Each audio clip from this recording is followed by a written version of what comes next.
Cerita, sebelum naik meja operasi.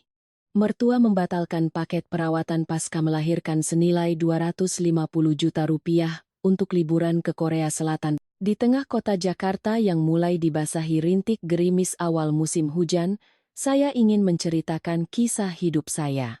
Kisah tentang seorang wanita hamil tua yang mengira ia memiliki suami, rumah, dan keluarga, namun saat menoleh ke belakang, ia sadar bahwa yang ia miliki hanyalah sebuah kehangatan semu yang dibangun di atas kesabaran. Nama saya Mayasari, 32 tahun, bekerja sebagai auditor internal di sebuah perusahaan distribusi barang konsumsi.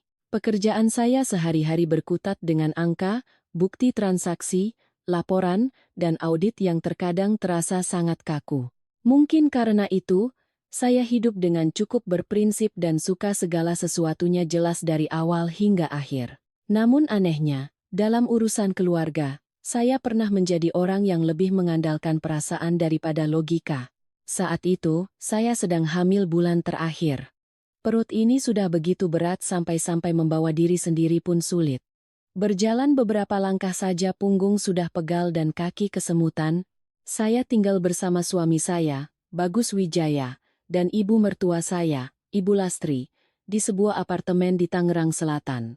Apartemen yang 6 bulan sebelum menikah, saya tanda tangani sendiri surat pembeliannya dengan uang tabungan saya dan tambahan dari orang tua saya.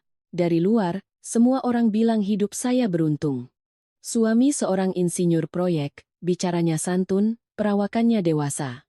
Istri bekerja di kantor dengan posisi stabil, dan sebentar lagi akan melahirkan anak pertama. Keluarga seperti itu, orang yang mendengarnya saja sudah ikut merasa tenteram. Hanya orang yang menjalaninya yang tahu bahwa ketenteraman itu setipis kertas. Bagus tetap bekerja seperti biasa. Pagi kemeja dan celana bahan, malam pulang kadang membawa buah-buahan, kadang sekotak susu hamil, cukup untuk membuat orang luar memuji dia sebagai suami yang perhatian. Tapi urusan uang di rumah hampir sepenuhnya saya yang tangani. Mulai dari tagihan listrik, air, iuran pengelolaan gedung, IPL, biaya kontrol kehamilan rutin, obat-obatan, hingga membeli perlengkapan bayi, sebagian besar saya yang urus. Bagus bukannya tidak memberi sepeser pun, tapi setiap kali saya bertanya lebih detail, ia hanya tersenyum tipis. Laki-laki kan banyak pengeluaran sosial di luar, sayang. Kamu jangan tanya detail begitu, nanti pusing sendiri. Mendengarnya berulang kali, saya pun terbiasa. Saya menenangkan diri, setidaknya suami saya tidak berjudi, tidak mabuk-mabukan. Pelan-pelan saja membangun rumah tangga, nanti juga akan mapan. Wanita yang sudah menikah, siapa yang tidak pernah menelan beberapa bagian kekecewaan? Ibu mertua saya, Ibu Lastri, adalah tipe orang yang sangat pandai bicara. Di luar, mulutnya selalu manis semanis tebu. Bertemu tetangga, ia akan pamer, "Maya, menantu saya itu, kerja kantorannya hebat, cekatan lagi. Hamil besar begitu urusan rumah tetap beres." Mendengar itu, siapa yang tidak mengira saya disayang mertua seperti anak kandung? Tapi di rumah, ceritanya lain. Kemanisannya seringkali hanya berhenti di bibir. Di meja makan, ia sering melontarkan kalimat-kalimat yang seolah tak sengaja, tapi jika didengar baik-baik, sama sekali tidak polos. Hari itu, di meja makan ada semangkuk sayur asem ikan gabus, sepiring tumis kangkung, dan semur ikan yang saya masak sejak sore. Ibu mengambil sepotong ikan, menatap saya, lalu berkata perlahan, "Jadi menantu itu, yang penting tahu diri. Sudah menikah ya jangan ada lagi uangku-uangmu. Di dalam rumah kalau batasannya terlalu jelas, hidup jadi susah." Saya tersenyum, menunduk menambah setengah porsi nasi tanpa menjawab. Bagus yang duduk di samping hanya diam mendengarnya. Seolah itu adalah hal yang sangat wajar, diamnya terkadang lebih melelahkan daripada omelan sekalipun. Kakak ipar saya, Ratih, usianya 3 tahun lebih tua dari Bagus. Ia sudah berkeluarga, tapi hampir setiap minggu mampir. Dia bukan tipe orang yang galak dan suka ribut. Bicaranya lembut, tawanya pas, tapi setiap kalimatnya seperti jarum yang tersembunyi di dalam kapas. Siang itu sambil mengupas anggur, ia nyeletuk, "Maya hamil begini auranya tetap cerah, ya. Memang beda kalau perempuan punya uang, punya rumah sendiri, mentalnya juga lebih kuat. Ibu Lastri mendengarnya lalu tersenyum, tapi matanya tidak ikut tersenyum. Iya, perempuan zaman sekarang kan hebat-hebat. Saya mendengarnya dan punggung saya terasa dingin. Ada ucapan-ucapan yang tidak diucapkan dengan nada tinggi, tapi cukup untuk membuat orang paham bahwa dirinya sedang ditimbang dengan neraca yang sangat berbeda. Dokter sudah mengingatkan saya untuk memantau kondisi dengan saksama karena berat badan bayi lebih besar dari normal. Saya tahu minggu-minggu terakhir adalah masa di mana seorang wanita paling butuh ketenangan, tapi nyatanya, semakin dekat hari persalinan, saya justru semakin merasa ada yang ganjil di rumah ini. Bukan sebuah prahara, hanya pergeseran-pergeseran kecil dalam tatapan mata, nada bicara, dalam cara mereka memandang saya seolah saya ini menantu sekaligus bayangan yang harus tahu diri. Malam itu setelah membereskan meja makan, saya bersandar di meja dapur untuk beristirahat. Di ruang tengah, Bagus duduk sambil menggulir layar ponselnya. Sesekali membalas pesan seseorang lalu menelungkupkan layarnya. Seluruh rumah terang benderang, semua orang ada, tapi hati saya terasa begitu lowong. Orang bilang punya suami dan anak adalah tempat untuk bersandar, tapi saya, di dalam apartemen milik saya sendiri, justru mulai merasa seperti orang yang berdiri di tengah lapangan luas. Tidak tahu jika hujan turun, siapa yang akan benar-benar membentangkan tangan untuk melindungi saya. Kalau diceritakan, banyak orang akan bilang saya cerdik, tapi sejujurnya saat itu saya sama sekali tidak berniat hitung-hitungan dengan keluarga suami. Apartemen yang saya tinggali memang saya beli sebelum menikah. Waktu itu saya masih lajang, sudah bekerja hampir 7 tahun, mengumpulkan sedikit demi sedikit. Ditambah uang pemberian orang tua saya sebagai modal, barulah saya cukup untuk membeli sebuah unit 2 kamar tidur di Tangerang Selatan, tidak mewah, tapi bersih, terang, dengan balkon yang menghadap ke taman hijau di dalam kompleks.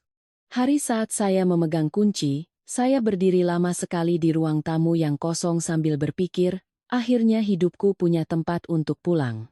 Saat itu Bagus masih dalam tahap pendekatan dengan saya. Dia pernah beberapa kali ikut melihat-lihat apartemen, lalu berdecak kagum. Kamu hebat sekali, Mei. Perempuan seumuran kamu bisa beli rumah sendiri itu nggak gampang. Saya hanya tersenyum mendengarnya. Saya tidak suka pamer, apalagi menjadikan urusan membeli rumah sebagai sesuatu yang harus membuat orang lain segan. Bagi saya, itu hanyalah buah dari kerja keras bertahun-tahun, menahan diri untuk tidak banyak berbelanja. Akhir pekan teman-teman pergi jalan-jalan, saya duduk di rumah memeriksa kembali anggaran, mana yang bisa dipotong, ya dipotong. Namun, sejak kami menikah, apartemen itu perlahan bukan lagi sekadar tempat tinggal. Ia menjadi sesuatu yang dipandang oleh keluarga suami saya dengan kacamata yang berbeda. Awalnya Bagus bicara dengan sangat halus. Suatu malam saat saya sedang melipat tumpukan baju bayi yang baru dicuci, ia bersandar di pintu kamar, suaranya seperti sedang curhat. Nanti kalau kita sudah punya anak, aku rasa kita perlu memikirkan untuk menggabungkan aset kita, sayang, biar lebih rapi. Saya mendongak. Maksud Mas, digabungkan bagaimana? Dia menjawab dengan enteng, ya, rumah ini kan masih atas namamu sendiri, nanti kita urus jadi aset bersama. Biar benar-benar terasa sebagai suami istri. Hidup bersama kok semuanya dipisah-pisah, rasanya dingin. Saya selesai melipat sehelai sapu tangan bayi, lalu berkata pelan, rumah ini aku beli sebelum menikah, Mas, surat-suratnya juga sudah beres semua, lagi pula sekarang aku sedang hamil besar, belum mau memikirkan urusan administrasi yang rumit. Bagus tertawa, tapi tawa itu tidak sepenuhnya riang. Aku kan tidak mau merebut milikmu. Aku hanya bilang begitu supaya nanti tidak ada yang berpikir kita sebagai suami istri masih saling menjaga jarak. Kalimat tidak ada yang berpikir itu terdengar samar. Tapi saya tahu, tidak ada yang di sini tak lain adalah dirinya sendiri dan ibunya. Dan benar saja. Beberapa hari kemudian, saat saya sedang memotong buah di dapur, Ibu Lastri lewat dan melongok ke dalam, lalu berkata seolah tanpa beban. Perempuan itu kalau menyimpan harta sendiri juga nggak baik. Hidup sama suami tapi miliknya dipeluk erat-erat. Nanti kalau ada apa-apa, yang susah diri sendiri. Saya tetap menjaga suara saya agar tetap lembut. Maya tidak memeluk apa-apa kok, Bu. Cuma ingin apa-apa jelas saja biar mudah. Ibu meletakkan sekeranjang sayur dengan keras ke atas meja. Mudah buat siapa ibu tidak tahu, tapi kalau orang serumah hitung-hitungannya seperti orang luar, kelihatannya tidak enak sekali. Saya diam. Bukan karena saya kehabisan argumen, tapi karena saya paham. Sekali orang sudah ingin menempelkan cap egois pada kita, apapun yang kita katakan akan dianggap sebagai pembelaan diri. Pepatah mulut manis, hati iblis dulu sering saya dengar dari orang tua dan saya pikir itu agak berlebihan. Setelah menjalaninya, baru saya sadar, ada orang-orang yang di depan mata menasihati tentang kebaikan, tapi di dalam hatinya hanya mengincar apa yang kita punya. Yang paling membuat tidak nyaman adalah Ratih. Dia tidak pernah memaksa secara langsung, hanya memilih saat-saat ada Ibu Lastri untuk menyindir. Suatu sore akhir pekan, dia datang bermain. Duduk menyilangkan kaki di sofa, tangannya mengipas-ngipas, memandang sekeliling apartemen lalu tersenyum simpul. Rumah sebagus ini kalau atas nama adik ipar sendiri, rasanya spesial juga.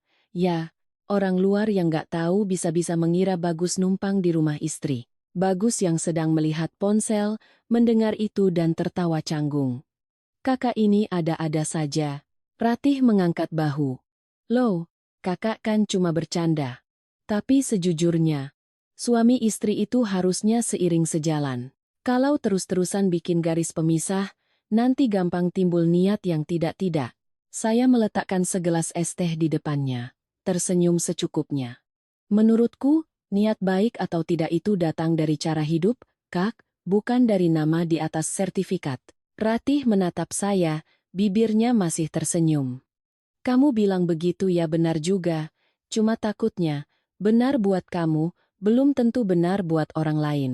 Gaya bicara seperti itulah yang melelahkan. Tidak frontal, sehingga kita bisa bereaksi. Tapi juga tidak tulus sehingga kita bisa tenang. Rasanya mengambang seperti duri di dalam daging, tidak langsung membunuh tapi nyeri terus-menerus.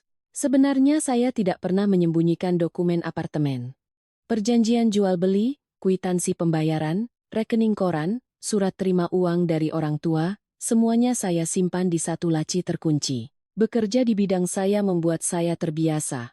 Apapun yang berhubungan dengan keuangan harus diarsipkan dengan lengkap. Waktu itu saya hanya berpikir sederhana, berhati-hati agar nanti tidak pusing. Tidak disangka, justru kehati-hatian itulah yang menyelamatkan saya dari kekalahan telak. Suatu kali Bagus melihat saya memeriksa kembali tumpukan dokumen itu. Dia berdiri di dekat meja makan. Suaranya setengah bercanda, setengah serius. Kamu simpan rapat-rapat begitu, takut keluarga suami mengambilnya, ya? Saya menatap suami saya. Entah kenapa saat itu hati saya seperti tertusuk sangat pelan. Saya tetap menjawab seperti biasa, bukan takut diambil siapa-siapa. Hanya saja dokumen penting kan harus disimpan dengan baik. Dia tertawa. Iya, kamu itu selalu terlalu hati-hati. Saya tidak bicara lagi. Ada hal-hal yang saat itu hanya terasa mengganjal, belum bisa saya beri nama. Bertahun-tahun kemudian baru saya paham, ketika seseorang terus-menerus merasa tidak nyaman dengan kejelasan yang Anda ciptakan, yang ia inginkan bukanlah kepercayaan, melainkan hak untuk bisa masuk ke dalam bagian hidup Anda yang bukan miliknya. Sejak hari itu, setiap kali mendengar kata harta bersama, saya tidak lagi menganggapnya sebagai nasihat untuk membangun rumah tangga. Rasanya lebih seperti sebuah ujian.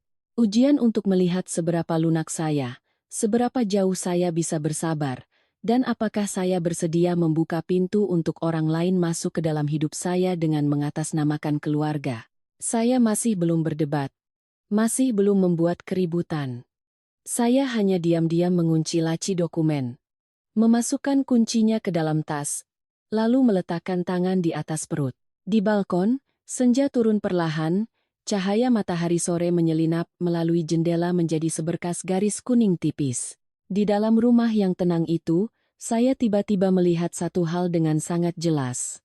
Ada hal-hal yang kita pertahankan bukan karena serakah, tapi karena kita tahu, jika salah melepaskannya, nanti saat ingin mengambilnya kembali, belum tentu masih utuh. Setelah rentetan sindiran soal apartemen, saya menasihati diri sendiri untuk tetap diam beberapa waktu. Perut semakin besar, berjalan terasa berat. Malam hari harus tidur diganjal bantal di kedua sisi agar punggung tidak sesak. Saya pikir, sudahlah. Semua urusan nanti saja dibicarakan setelah melahirkan. Tapi hidup memang tidak pernah memberi kita waktu untuk bernapas. Semakin dekat hari persalinan, semua masalah datang bertubi-tubi seperti air bah. Saat kontrol kehamilan di minggu ke-39, dokter setelah selesai USG menarik kursi dan duduk di hadapan saya. Suaranya lebih serius dari biasanya. Dokter bilang berat badan bayi sedikit berlebih, dan ada tanda-tanda lilitan tali pusat 1 putaran. Sebaiknya operasi caesar terjadwal untuk menghindari risiko. Mendengar 2 kata lilitan tali pusat, tangan saya menjadi dingin. Meskipun sebelumnya saya sudah menyiapkan mental untuk operasi, tapi ketika mendengar dokter menetapkan tanggal pastinya, jantung saya berdebar kencang seperti jenderang perang. Keluar dari ruang periksa, saya duduk lama di koridor rumah sakit sebelum berani menelepon ibu saya. Di seberang sana, Ibu Vina, ibu saya, sedang di Bandung.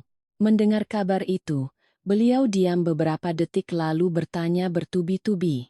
Dokter sudah jelaskan detail, Nak? Berbahaya tidak? Perlu ibu ke Jakarta sekarang? Saya berusaha tertawa agar ibu tenang. Gak apa-apa, Bu. Dokter cuma mau operasi terjadwal biar aman saja. Ibu menghela napas panjang, tapi suaranya masih bergetar. Melahirkan itu antara hidup dan mati, bukan main-main. Kamu jangan anggap enteng. Malam itu, ibu menelepon saya sekali lagi. Beliau bilang sudah memikirkannya matang-matang. Ibu ingin membiayai paket perawatan pasca melahirkan lengkap di sebuah rumah sakit internasional, agar setelah melahirkan ada yang membantu mulai dari makanan, perawatan luka jahitan, hingga pemantauan pemulihan. Harga paket itu Rp250.000. Saya terkejut mendengarnya, langsung menolak. Bu, itu terlalu mahal. Nanti biar Maya pulang ke rumah saja dirawat, buat apa boros begitu? Ibu saya menjawab dengan sangat pelan, tapi setiap katanya menusuk ke dalam hati. Uang bisa dicari lagi, Nak, tapi kesehatan anak ibu kalau sampai rusak setelah melahirkan, mau diganti pakai apa? Ibu menabung bertahun-tahun ya untuk saat-saat seperti ini. Saya memegang ponsel, mata saya panas. Saya tahu betapa besar nilai uang itu bagi ibu. Itu bukan uang berlebih, apalagi uang jatuh dari langit. Itu adalah dana pensiun yang ibu kumpulkan dengan berhemat, mengurangi membeli baju baru, mengurangi jalan-jalan, bahkan mengurangi kesenangan-kesenangan kecil di hari tua demi anaknya. Orang bilang darah lebih kental dari air. Tapi baru setelah mendengar ibu berkata begitu, saya sadar ada hal-hal di dunia ini yang tidak bisa dinilai dengan uang. Kasih ibu, saat saya masih bimbang, Ibu Lastri yang duduk di luar dan mendengar sepintas, langsung masuk dan menyahut cepat. Sudah, ada ibu mertua di sini, biar ibu saja yang urus administrasinya. Kamu perutnya sudah besar. Bolak-balik begitu nanti capek. Rumah sakit itu ibu juga sudah hafal jalannya. Kan sudah beberapa kali mengantar kamu periksa. Bagus yang saat itu duduk di meja makan ikut menimpali. Iya, kalau ibu yang uruskan bagus. Kamu istirahat saja, tidak usah lari-lari ke sana kemari. Saya menatap ibu mertua, hati saya sedikit melunak. Sejak hamil, meskipun beliau sering menyindir, saya selalu mencoba menghibur diri bahwa mungkin beliau juga sayang pada calon cucunya. Lagi pula, wanita yang akan melahirkan biasanya mudah sekali mencari pegangan. Sedikit saja ada yang menunjukkan perhatian. Kita sudah ingin percaya itu tulus. Keesokan harinya, ibu saya mentransfer uang untuk memesan paket layanan tersebut. Karena lelah dan malas berdebat, sesuai saran Ibu Lastri, saya menyerahkan bukti setoran asli, salinan rekam medis kehamilan, dan KTP saya untuk keperluan verifikasi data. Saat menyerahkan dokumen-dokumen itu, saya masih berpesan, Bu, tolong disimpan baik-baik, ya. Saya takut dokumen ini hilang. Ibu Lastri tersenyum ramah, mengambilnya lalu berkata, kamu ini khawatir berlebihan. Ibu ini kan mertuamu, bukan orang lain, kenapa mesti takut? Kalimat itu saat itu terdengar begitu menenangkan. Saya bahkan merasa bersalah karena sempat berprasangka buruk. Siangnya, beliau pergi membawa tas, masih sempat menoleh dan mengingatkan saya untuk berbaring, jangan duduk terlalu lama. Bagus membuatkan saya segelas susu hangat, meletakkannya di depan saya lalu berkata, lihat, kan? Ibu itu selalu peduli sama kamu. Saya menatap suami saya, lalu menatap pintu yang baru saja tertutup di belakang Ibu Lastri. Hati saya tiba-tiba terasa sedikit lebih ringan. Saya mengira, setelah semua gesekan-gesekan kecil, keluarga ini pada akhirnya akan tahu caranya bersatu. Demi saya, demi bayi yang akan segera lahir. Malam itu saya berbaring miring memeluk perut, merasakan si kecil sesekali menendang seolah mengingatkan ibunya untuk tidak banyak berpikir. Saya mengelus lembut kulit perut yang menegang, dalam hati menghitung beberapa hari lagi akan masuk rumah sakit, semuanya pasti akan lebih baik. Di ruang tengah, suara televisi mengecil, suara piring dan sendok pun senyap.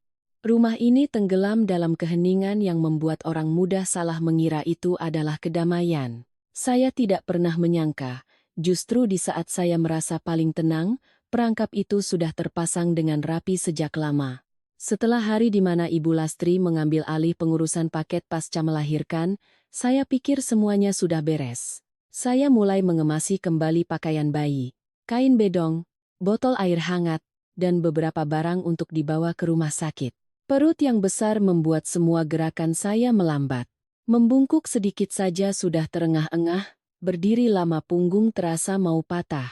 Tapi anehnya, semakin dekat hari persalinan, suasana di rumah semakin tidak terasa seperti keluarga yang akan menyambut anggota baru. Orang pertama yang membuat saya merasa aneh adalah Bagus.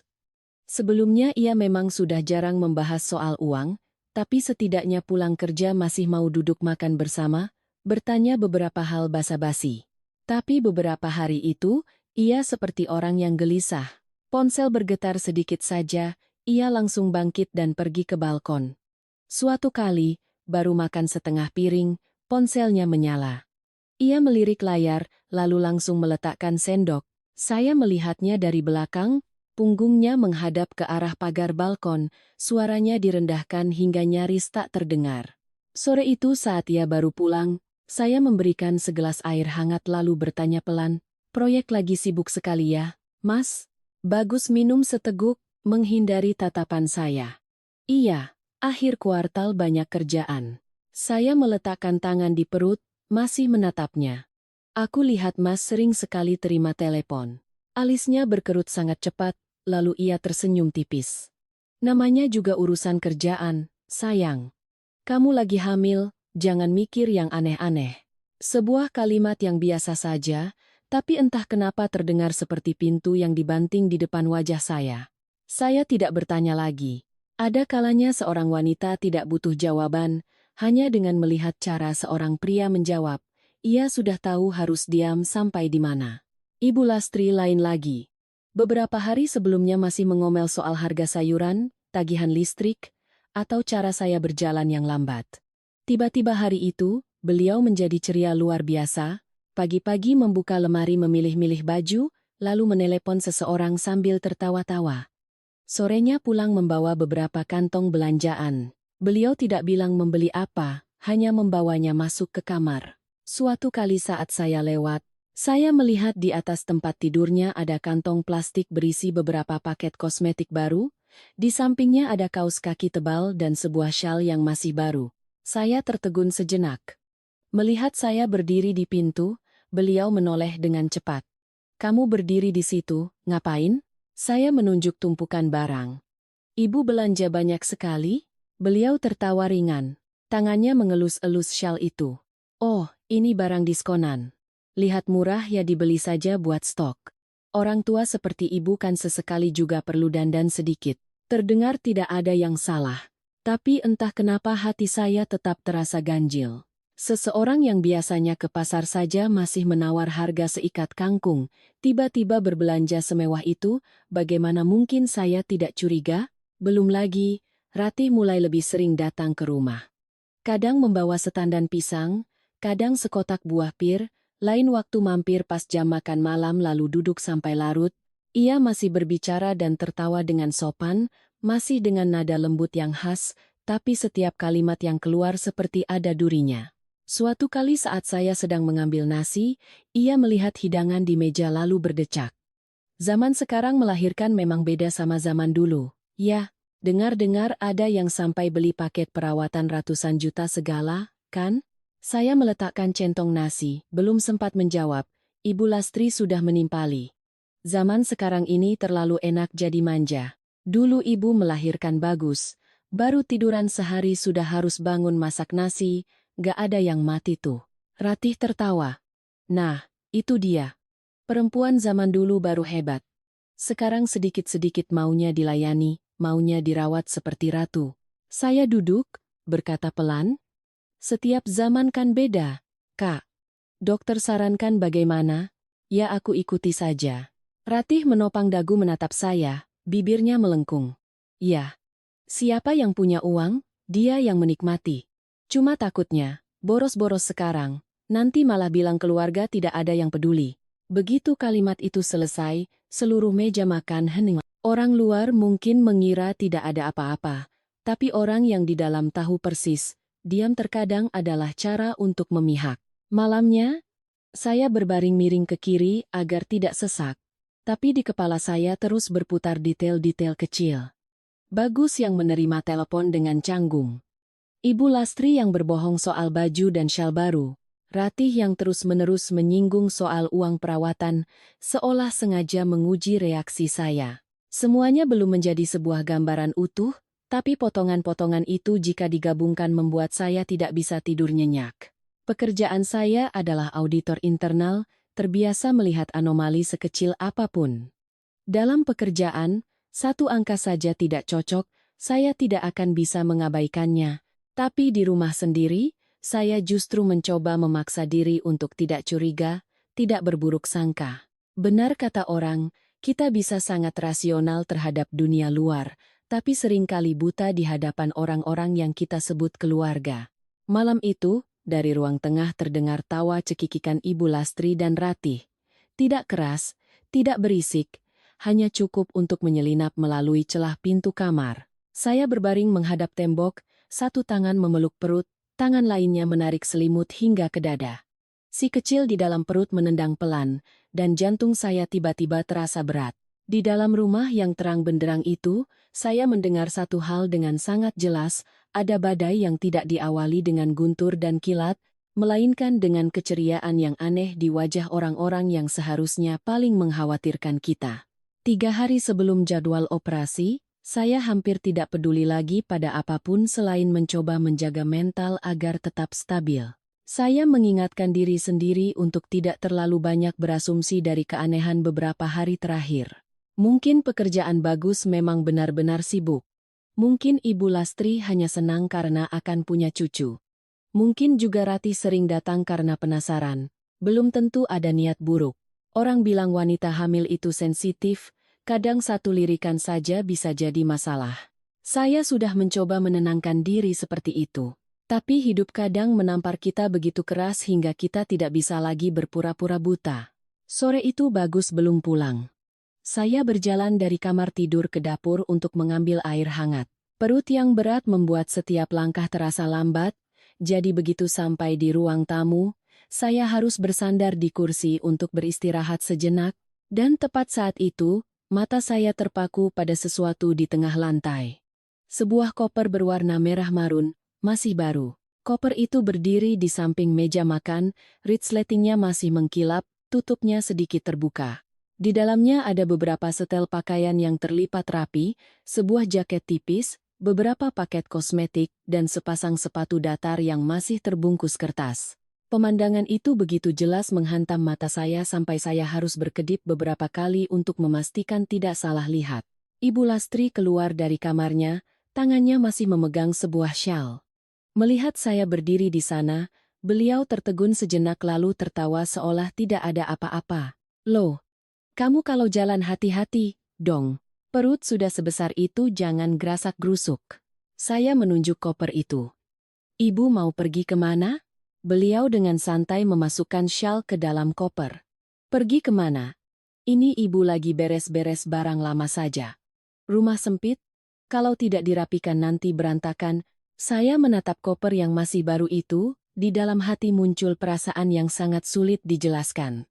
Membereskan barang lama tapi isinya baju bagus, syal, dan sepatu yang tertata rapi seperti akan bepergian jauh, rasanya sangat janggal. Tapi sebelum saya sempat bertanya lebih lanjut, ponsel di tangan saya bergetar. Sebuah pesan dari Rumah Sakit Internasional. Awalnya saya pikir itu pengingat jadwal masuk, jadi saya membukanya dengan santai. Lalu, baru membaca baris kedua, tangan saya gemetar hebat seperti tersengat listrik. Rumah sakit mengonfirmasi bahwa prosedur pengembalian dana paket perawatan pasca melahirkan premium senilai Rp250.000 telah selesai diproses. Jika terdapat kesalahan, mohon segera hubungi kami. Saya terpaku. Beberapa detik pertama, saya bahkan mengira salah membaca. Saya gulir layar ke atas, membaca ulang, lalu membacanya sekali lagi. Tapi angka itu tetap terpampang di depan mata, dingin seperti sebuah tamparan. Jantung saya berdebar begitu kencang seolah ada yang menabuh genderang di dalam dada. Gelas air di tangan saya miring, airnya tumpah ke jari-jari tanpa saya sadari. Ibu Lastri melihat wajah saya pucat pasi. Suaranya masih manis, tapi matanya sudah berbeda. Kenapa nak? Saya mengangkat kepala menatapnya. Entah kenapa tenggorokan saya terasa kering, butuh beberapa kali tarikan napas baru bisa bicara. Rumah sakit kirim pesan, katanya paket perawatan Maya sudah diuangkan kembali. Maksudnya apa ya, Bu? Beliau tidak langsung menjawab. Hanya jeda sesaat tapi cukup bagi saya untuk sadar bahwa beliau sudah tahu soal ini. Beliau berbalik, membungkuk untuk merapikan tali koper, mulutnya menjawab sekenanya. Mungkin mereka salah kirim. Rumah sakit zaman sekarang kan sering error. Jawaban itu justru membuat saya semakin merinding. Dengan sifat saya tidak bisa hanya duduk dan menduga-duga. Saya langsung menelepon call center rumah sakit, tangan saya masih gemetar sampai hampir salah tekan 2 kali. Setelah beberapa saat menunggu, seorang staf wanita menjawab dengan sangat sopan. Saya membacakan data diri saya lalu bertanya langsung. Di seberang sana hening sejenak, sepertinya sedang memeriksa sistem. Lalu wanita itu berkata dengan pelan dan jelas, "Betul, Ibu. Untuk paket perawatan atas nama Ibu Mayasari, sudah dibatalkan sejak kemarin pagi. Yang datang melakukan prosedur adalah Ibu Lastri, selaku kontak darurat yang terdaftar di data kami." Telinga saya berdengung. Saya mencengkeram sandaran kursi, mencoba menahan suara agar tidak pecah. Siapa yang tanda tangan surat pembatalan? Begini Bu. Kami menerima formulir permohonan pengembalian dana. Tanda tangan yang tertera cocok dengan tanda tangan Ibu. Beliau juga membawa bukti pembayaran asli dan dokumen pendukung, jadi bagian keuangan kami sudah memproses pengembalian tunai. Saya tercekat. Dokumen apa? Staf itu menjawab dengan lugas. Ada KTP asli Ibu. Kemarin beliau bilang Ibu sedang tidak enak badan, jadi memberikan kuasa penuh kepada beliau untuk mengurusnya. Saya tidak menyalakan loudspeaker, tapi setiap kata itu seperti menghantam dinding dan memantul kembali tepat ke kepala saya. KTP saya. Benar juga. Minggu lalu Ibu Lastri meminjamnya dengan alasan perlu untuk mengurus surat domisili bagi asisten rumah tangga yang nanti akan merawat saya setelah melahirkan. Karena sibuk dan lelah, saya tidak berpikir panjang. Saya bergegas kembali ke kamar, menarik laci tempat dokumen. Map rekam medis kehamilan masih ada. Salinan kartu keluarga masih ada, tapi KTP asli saya benar-benar hilang. Saat itulah, kaki saya terasa lemas. Saya berdiri di tengah ruang tamu, satu tangan memeluk perut, satu tangan memegang ponsel, menatap koper merah marun yang setengah terbuka, seolah sedang mengejek di tengah rumah. Di luar, awan hitam menggantung sangat rendah. Cahaya senja di dalam apartemen tiba-tiba menjadi kelabu. Dan di dalam hati saya, semua potongan teka-teki beberapa hari terakhir tiba-tiba menyatu dengan cepat dan mengerikan. Panggilan telepon rahasia bagus, keceriaan aneh Ibu Lastri, sindiran-sindiran Ratih soal uang, semuanya bukan lagi firasat. Itu sudah menjadi kenyataan. Sebuah kenyataan yang kotor, dingin, dan sangat terencana. Saya perlahan berbalik, menatap lurus ke arah Ibu Lastri. Untuk pertama kalinya dalam hidup, saya melihat wajah wanita itu begitu asing. Seolah topeng ramah yang selama ini ia kenakan baru saja terlepas di depan mata saya. Saya berdiri di tengah ruang tamu, kedua kaki terasa terpaku di lantai keramik. Perut berat, punggung sakit, kepala pusing, tapi ada sesuatu di dalam diri saya yang justru menjadi sangat sadar. Kesadaran orang yang baru saja disiram sember air dingin, tidak ada lagi cara untuk menipu diri sendiri. Ibu Lastri masih berdiri di samping koper merahnya, tangannya mengelus-elus resleting seolah tidak ada kejadian serius. Semakin saya melihat ekspresinya, semakin saya merasa tenggorokan saya tercekat. Saya melangkah pelan ke arahnya, suara saya tidak lagi bisa dijaga selembut biasanya. "KTP saya di mana?" Beliau mengerutkan kening, membuang muka. "Dokumen apa?" Ibu tidak ingat. Saya menarik napas dalam-dalam, membuka laci di hadapan beliau, mengeluarkan tumpukan map lalu meletakkannya di atas meja dengan bunyi keras. "Saya baru saja periksa, KTP asli saya tidak ada. Rumah sakit bilang kemarin ada orang yang membawa KTP saya, membawa bukti pembayaran asli, menandatangani pembatalan paket perawatan, dan menerima kembali uang tunai 250 juta rupiah, orang itu, Ibu." Ruangan hening seketika. Ibu Lastri berhenti mengelus resleting. Ia menatap saya, sorot matanya tidak lagi samar, melainkan berubah menjadi kesal seolah tertangkap basah. Saya kira sampai di tahap ini beliau masih akan menyangkal, masih akan mencari-cari alasan. Tapi tidak. Mungkin karena sadar saya sudah tahu terlalu jelas, beliau tiba-tiba mengangkat dagu, suaranya dingin. "Iya, memang ibu yang melakukannya. Terus kenapa?" 3 kata "terus kenapa" itu seperti pukulan palu yang menghantam pelipis saya. Saya berpegangan pada kursi agar tidak jatuh, bibir saya bergetar. "Ibu tanya saya kenapa? Itu uang ibu kandung saya yang diberikan agar saya bisa pulih setelah melahirkan. Saya sebentar lagi naik meja operasi, Bu. Kenapa ibu tega melakukan ini?" Ibu Lastri menarik kursi dan duduk, sikapnya tenang dengan kejam. "Apanya yang tidak tega? 250 juta hanya untuk tiduran beberapa hari dilayani orang, lebih boros daripada buang uang ke laut. Ibu sudah hitung, uang itu dipakai sekeluarga liburan ke Korea masih lebih pantas." Saya pikir saya salah dengar. Saya menatap lekat-lekat wajahnya. "Liburan ke Korea?" Beliau menyeringai. "Iya. Ibu, bagus, sama Ratih juga. Orang tua ini seumur hidup belum pernah jalan-jalan yang layak. Sekarang ada kesempatan. Ya dipakai. Daripada uangnya dibuang untuk layanan pasca melahirkan yang sok-sokan itu." Ibu lihatnya saja sudah muak.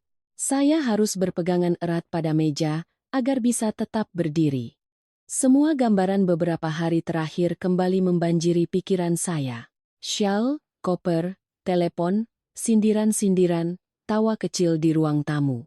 Ternyata mereka bukan hanya menyentuh uang saya, mereka sudah merencanakannya, sudah berdiskusi, bahkan sudah menyiapkan segalanya. Saya menggigit bibir sampai terasa sakit. Ibu mengambil uang ibu saya, dan ibu masih bisa bicara seolah itu hal yang wajar.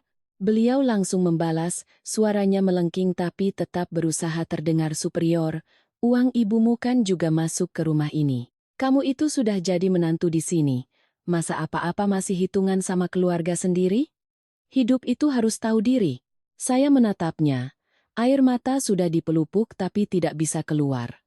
Ada kalanya rasa sakit itu terlalu dalam hingga air mata pun enggan jatuh. Saya hanya merasakan hawa dingin yang menusuk dari dada menyebar ke seluruh tubuh. Tepat saat itu, pintu terbuka. Ratih masuk, tangannya membawa sekantong buah. Begitu melihat suasana di dalam, ia tertegun. Tapi keterkejutan itu hanya sesaat. Ia meletakkan kantong itu di meja, menatap saya lalu menatap ibunya, suaranya manis seperti biasa. "Loh, ada apa ini kok muka adik ipar pucat sekali?" Saya menoleh padanya, setiap kata keluar seberat batu. "Kakak tahu soal ini dari awal kan?" Ratih mengerjapkan mata, duduk di ujung kursi. Soal apa? Saya tersenyum tipis. Untuk pertama kalinya saya merasa senyum saya begitu dingin. Soal ibu dan Mas Bagus membatalkan paket perawatan saya, mengambil uangnya untuk liburan ke Korea. Dia diam sejenak. Lalu menghela napas seolah dirinya tidak bersalah. Ya ampun, kamu kok tegang sekali, sih? Kita ini kan satu keluarga, uang dipakai untuk kepentingan keluarga apa salahnya? Lagi pula, perempuan habis melahirkan ya di rumah saja dirawat, sudah cukup. Zaman sekarang ini suka sekali melebih-lebihkan. Saya berbalik menatapnya. Melebih-lebihkan? Kakak bilang saya yang sebentar lagi akan dioperasi caesar ini melebih-lebihkan? Ratih mengangkat bahu. Ekspresi kasihan yang dibuat-buat terlihat jelas di wajahnya. Jangan tersinggung, ya. Kakak cuma bicara apa adanya. Semua perempuan juga melahirkan. Kamu bukan putri raja yang harus dirawat seperti permaisuri. Satu kalimat yang enteng, tapi setelah mendengarnya, darah di tubuh saya terasa mendidih. Benar kata pepatah, lidah tak bertulang. Tapi ada ucapan yang cukup untuk membuka semua isi hati seseorang. Saya menatap dari Ibu Lastri ke Ratih, dan tiba-tiba paham, ibu dan anak ini punya satu kesamaan, selalu suka menggunakan logika orang tua dan status keluarga untuk menutupi keserakahan mereka. Saya bertanya satu kali lagi, kali ini langsung pada Ibu Lastri. Kapan ibu mengambil KTP saya? Beliau menjawab dengan santai. Minggu lalu kan ibu pinjam. Saya menekan suara saya. Ibu bilang pinjam untuk mengurus surat domisili asisten rumah tangga. Beliau tertawa sinis. Ya ibu bilang begitu biar kamu kasih. Kalau ibu bilang jujur, memangnya kamu bakal kasih? Begitu kalimat itu terlontar, ada sesuatu di dalam diri saya yang hancur berkeping-keping. Ini bukan lagi kekecewaan. Ini adalah rasa jijik. Jijik karena wanita ini bisa meminjam dokumen menantunya dengan kebohongan yang begitu lancar. Lebih menjijikkan lagi, beliau merasa dirinya benar. Perut saya tiba-tiba mengencang. Saya harus meletakkan tangan di perut, sedikit membungkuk. Ratih melihat itu dan masih sempat nyeletuk, "Sudah, jangan drama seolah kamu yang paling menderita. Hamil ya memang begitu." Saya mengangkat kepala, menatap lurus padanya. Panggilan kakak tersangkut di tenggorokan, tapi saat itu saya masih belum tega membuangnya. Hanya saja di dalam hati, semua ikatan sudah mulai putus satu persatu. Di dalam ruangan yang saya kira adalah rumah keluarga, saya melihat dengan jelas setiap wajah di depan saya. Tidak ada satupun yang melihat saya sebagai seorang wanita yang akan melahirkan dan butuh dilindungi. Di mata mereka, saya hanyalah dompet berjalan, sebuah nama yang bisa dimanfaatkan, seorang menantu yang harus pasrah. Orang bilang, apa yang kau tanam, itu yang kau tuai. Saat itu, saya belum tahu karmanya akan datang dalam bentuk apa. Saya hanya tahu satu hal dengan sangat jelas. Sejak Ibu Lastri mengucapkan kalimat iya, ibu yang melakukannya, di dalam hati saya, sosok ibu mertua yang pernah coba saya hormati, akhirnya telah mati. Saya berdiri bersandar di tepi meja, satu tangan memeluk perut, satu tangan mencengkeram ponsel hingga terasa kebas. Ibu Lastri duduk di sana, Ratih duduk di sana, kedua wanita itu telah menunjukkan sifat asli mereka. Tapi jauh di dalam benak saya masih mencoba berpegang pada satu harapan terakhir, mungkin Bagus tidak tahu. Mungkin ibunya menyembunyikan ini darinya. Mungkin pria yang pernah saya pilih sebagai suami masih punya sedikit nurani untuk membela istrinya di saat seperti ini. Saya meneleponnya. Nada sambung berdering cukup lama sebelum diangkat. Di seberang sana terdengar suara bising kendaraan, lalu suara Bagus yang rendah dan kesal seolah diganggu di saat yang tidak tepat. Ada apa, Mei?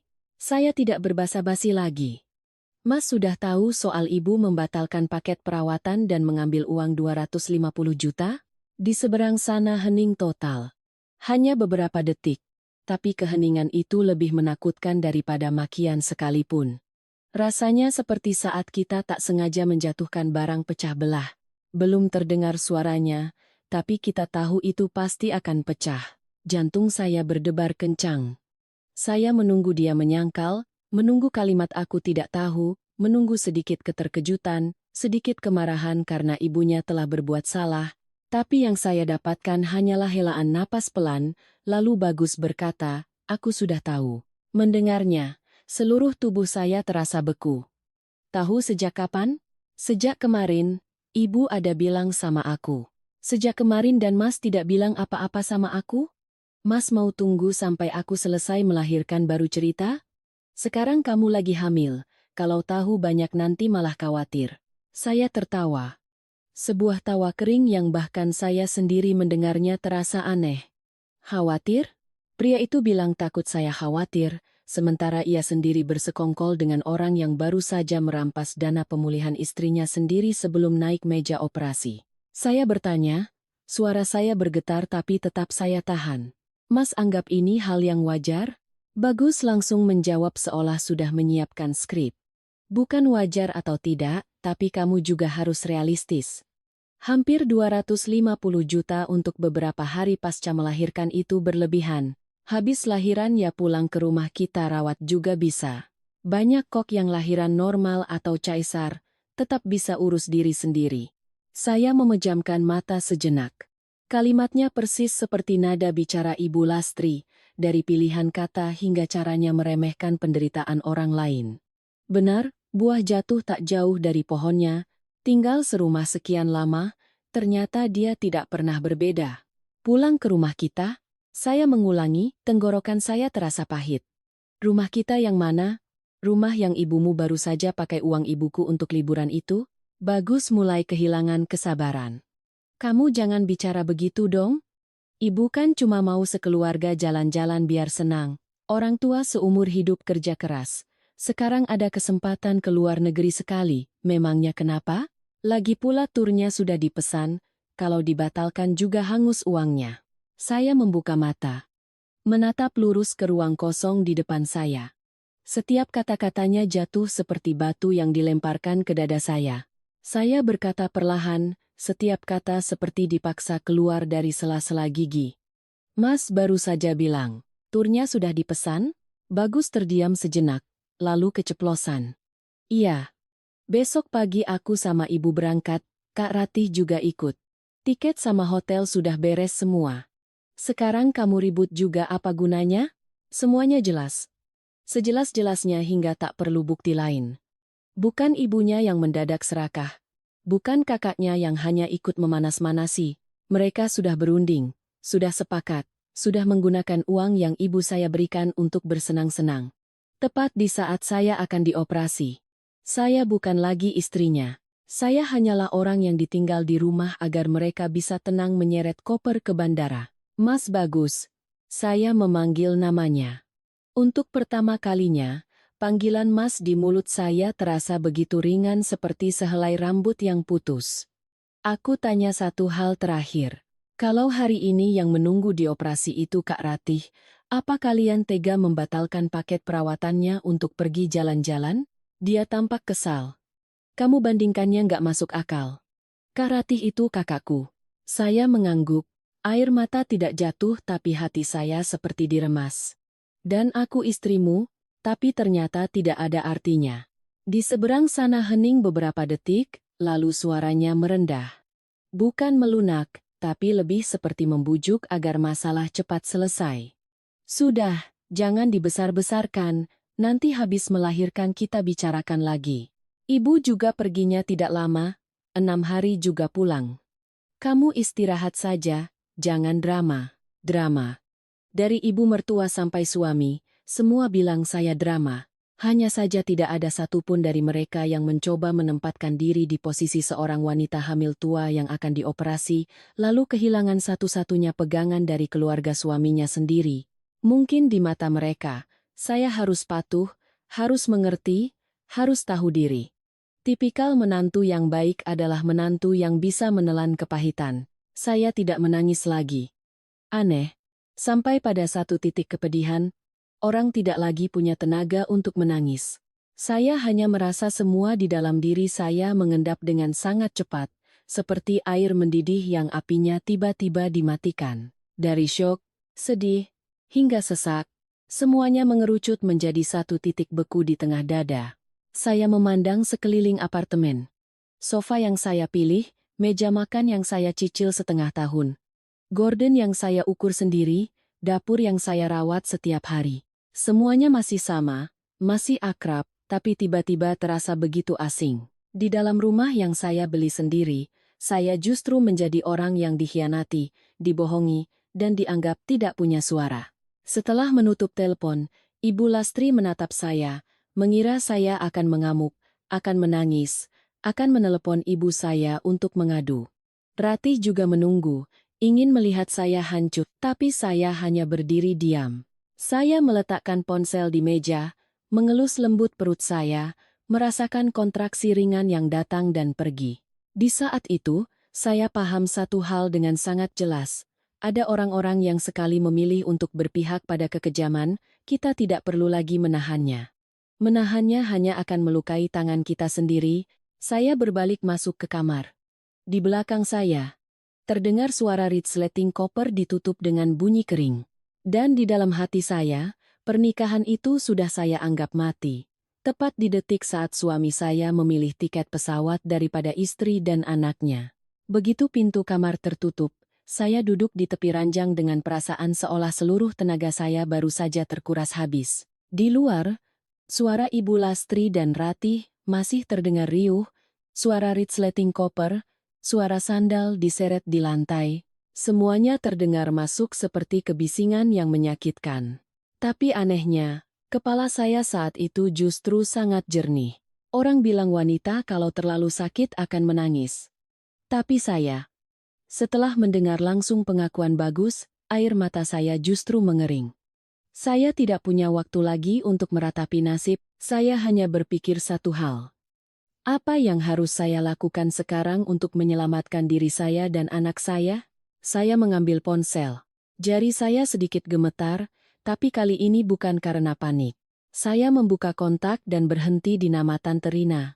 Tante Rina adalah sahabat lama ibu saya, seorang pengacara yang ahli dalam sengketa perdata dan keluarga.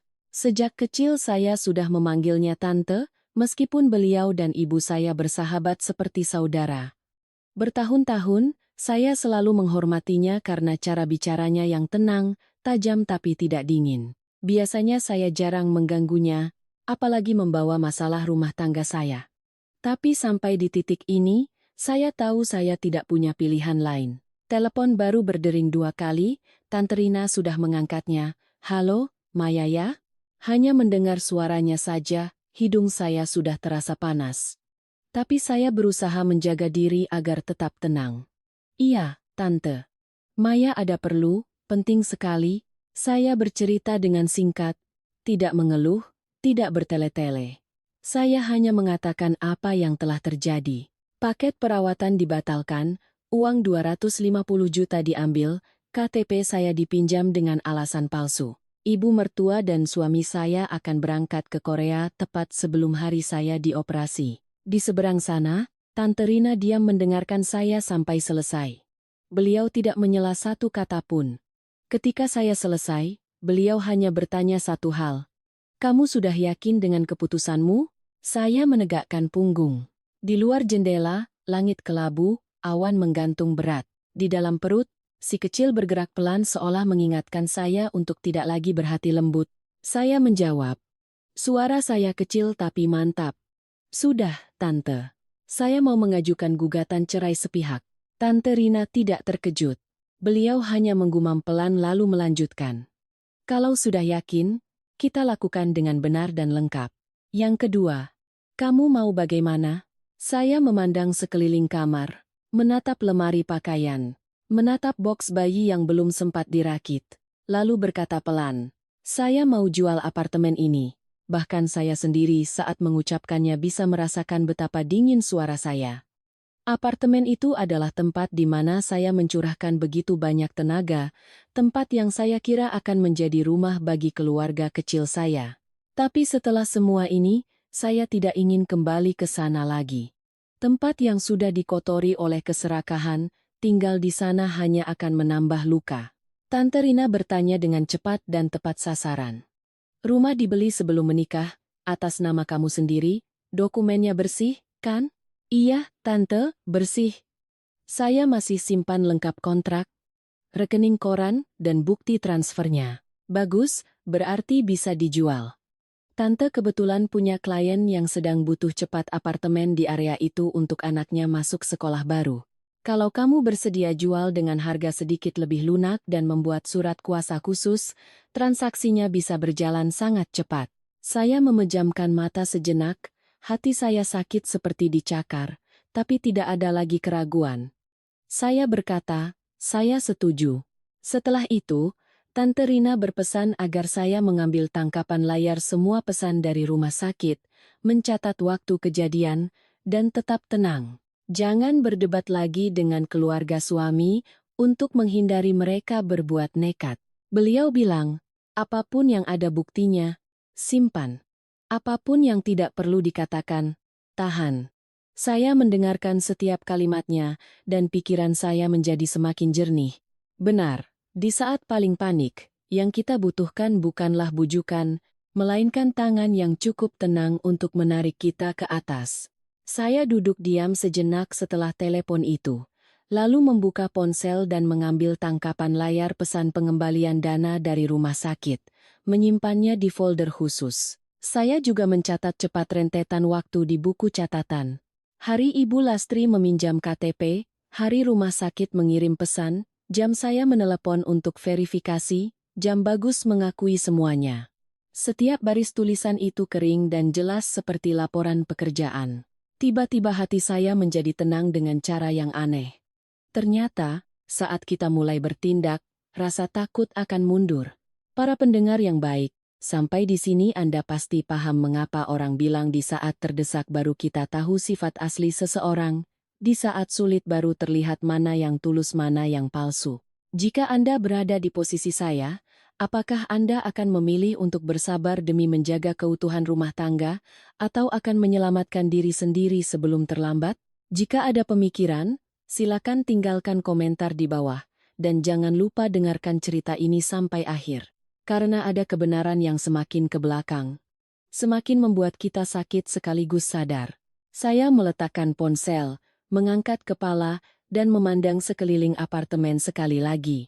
Semuanya masih di sana, tapi tatapan mata saya sudah berbeda. Bukan lagi tatapan seorang istri yang mencoba membangun rumah tangga, melainkan tatapan seorang wanita yang diam-diam mengambil kembali apa yang menjadi miliknya sebelum pintu terakhir tertutup. Malam itu saya hampir tidak tidur.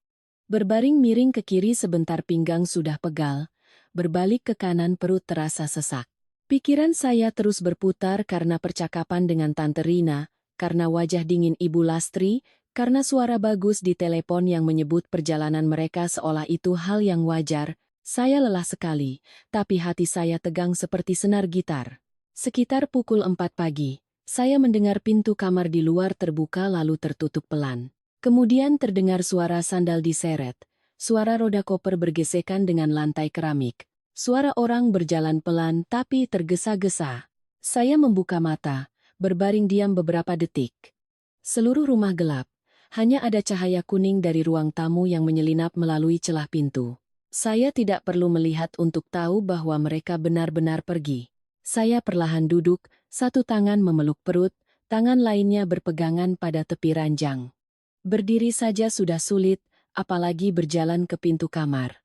Saya membuka pintu sedikit, mengintip keluar. Ibu Lastri mengenakan jaket tipis, lehernya dililit syal, rambutnya disisir rapi seperti akan pergi ke pesta.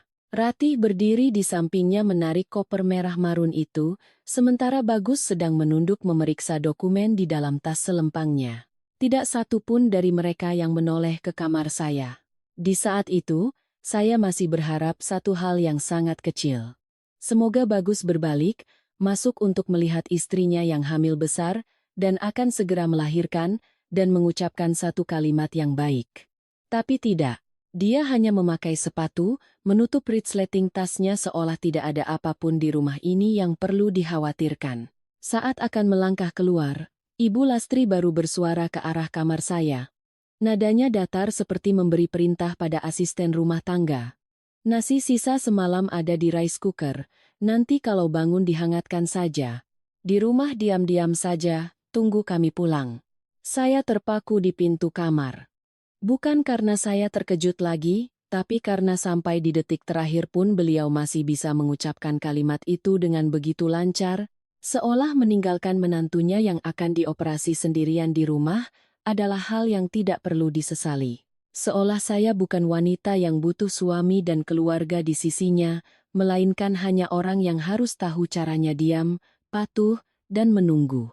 Pintu utama tertutup. Bunyi klik itu terdengar sangat kecil. Tapi bagi saya rasanya seperti sebuah sabetan pedang. Seluruh apartemen langsung jatuh ke dalam keheningan yang mencekam.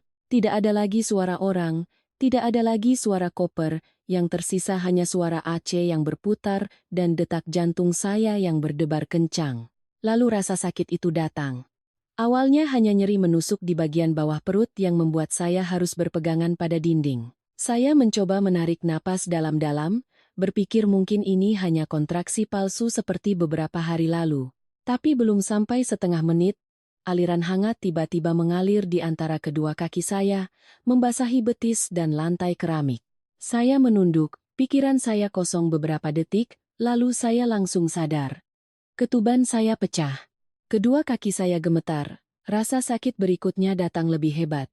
Meremas punggung lalu melilit perut. Seperti ada tangan tak terlihat yang sedang meremas seluruh tubuh saya. Saya tidak bisa bernapas. Apartemen yang luas dan indah ini, saat ini terasa begitu dingin dan asing seperti sebuah cangkang kosong. Saya benar-benar takut. Ketakutan orang yang tahu dirinya berada di ambang persalinan tanpa ada satupun tangan di sampingnya. Tapi saya tidak boleh tumbang. Tidak sekarang. Saya merayap di dinding, selangkah demi selangkah menuju meja makan untuk mengambil ponsel. Tangan saya gemetar sampai hampir jatuh 2 kali. Saya menekan 118. Di seberang sana operator menanyakan alamat, saya berusaha membacanya dengan jelas, menyebutkan juga kode kunci apartemen agar petugas bisa masuk jika saya tidak sanggup membuka pintu. Selesai memberikan informasi itu, keringat saya bercucuran. Kontraksi terus datang bertubi-tubi, semakin kuat, tidak membiarkan saya berdiri tegak. Panggilan kedua saya tujukan untuk ibu. Di seberang sana, langit Bandung pasti masih gelap. Ibu mengangkat telepon dengan suara mengantuk. "Halo Maya," saya berbicara sambil terengah-engah. Air mata saat itu baru mengalir deras. "Bu, ketubanku pecah. Aku di rumah sendirian." Saya tidak ingat apa lagi yang saya katakan, hanya ingat di seberang sana hening sejenak. Lalu suara ibu tiba-tiba melengking, panik sampai serak. "Apa? Sendirian bagaimana? Bagus di mana? Mertuamu di mana?" Saya tercekat. "Mereka sudah pergi, Bu." Ibu saya tidak bertanya lagi. Beliau hanya berkata dengan cepat, "Kamu diam di situ, sudah panggil ambulans? Ibu ke sana sekarang. Kamu jangan takut, ada ibu di sini. Ada ibu di sini." 4 kata itu baru masuk ke telinga. Saya langsung menangis terseduh-seduh. Benar kata orang. Hidup seorang wanita kadang diperlakukan begitu buruk oleh keluarga suaminya, tapi hanya dengan mendengar suara ibu kandung saja sudah cukup untuk merasa masih punya alasan untuk hidup. Sebesar apapun seorang anak, ia tetaplah anak ibunya. Kalimat itu tidak pernah terasa sebegitu benar bagi saya seperti saat itu. Saya duduk di lantai, bersandar di sofa, mencoba mengatur napas seperti yang pernah diajarkan dokter. Air ketuban masih terasa dingin di kaki. Setiap kontraksi yang datang membuat saya harus menggigit bibir kuat-kuat. Di luar jendela, langit belum sepenuhnya terang. Kota tampak kelabu di pagi buta. Beberapa suara kendaraan terdengar dari kejauhan. Tidak ada yang tahu. Di sebuah apartemen di lantai atas, ada seorang wanita hamil tua yang sedang gemetar menunggu di antara rasa sakit dan perasaan ditinggalkan. Bel pintu berbunyi bertubi-tubi, lalu suara orang memanggil, suara langkah kaki berlari, suara pintu terbuka. Ambulans datang hampir bersamaan dengan ibu saya. Beliau masuk ke dalam rumah dengan piyama yang belum sempat diganti, rambut acak-acakan, sandal beda pasangan, wajahnya pucat pasi. Begitu melihat saya meringkuk di tengah genangan air ketuban, ibu langsung berlutut dan memeluk saya. "Ya Tuhan nak, ibu di sini." Saya mencengkeram tangan ibu erat-erat seperti berpegangan pada sebatang kayu di tengah arus deras. Di luar, petugas medis sedang menyiapkan tandu, menanyakan kondisi saya.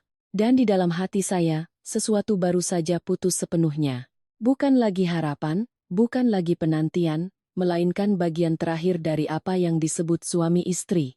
Saat diangkat ke atas tandu, saya tahu dengan sangat jelas. Pernikahan itu telah mati sejak pintu itu tertutup. Dan saya harus hidup dengan cara apapun untuk membawa anak saya melewati malam ini. Sejak didorong masuk ke dalam ambulans, saya hampir tidak bisa lagi merasakan sekitar dengan jelas. Rasa sakit datang silih berganti. Setiap kali datang punggung saya seperti dipatahkan. Perut saya melilit kencang hingga sesak napas. Saya berbaring miring di atas tandu, satu tangan mencengkeram pagar, tangan lainnya menggenggam tangan ibu. Ibu Vina duduk di samping, sambil mengelus rambut saya, suaranya bergetar, "Sabar ya, nak. Sebentar lagi sampai rumah sakit. Ada ibu di sini." Suara sirene ambulans membelah pagi yang masih remang. Di luar jendela kaca, lampu jalanan bergerak mundur menjadi garis-garis panjang.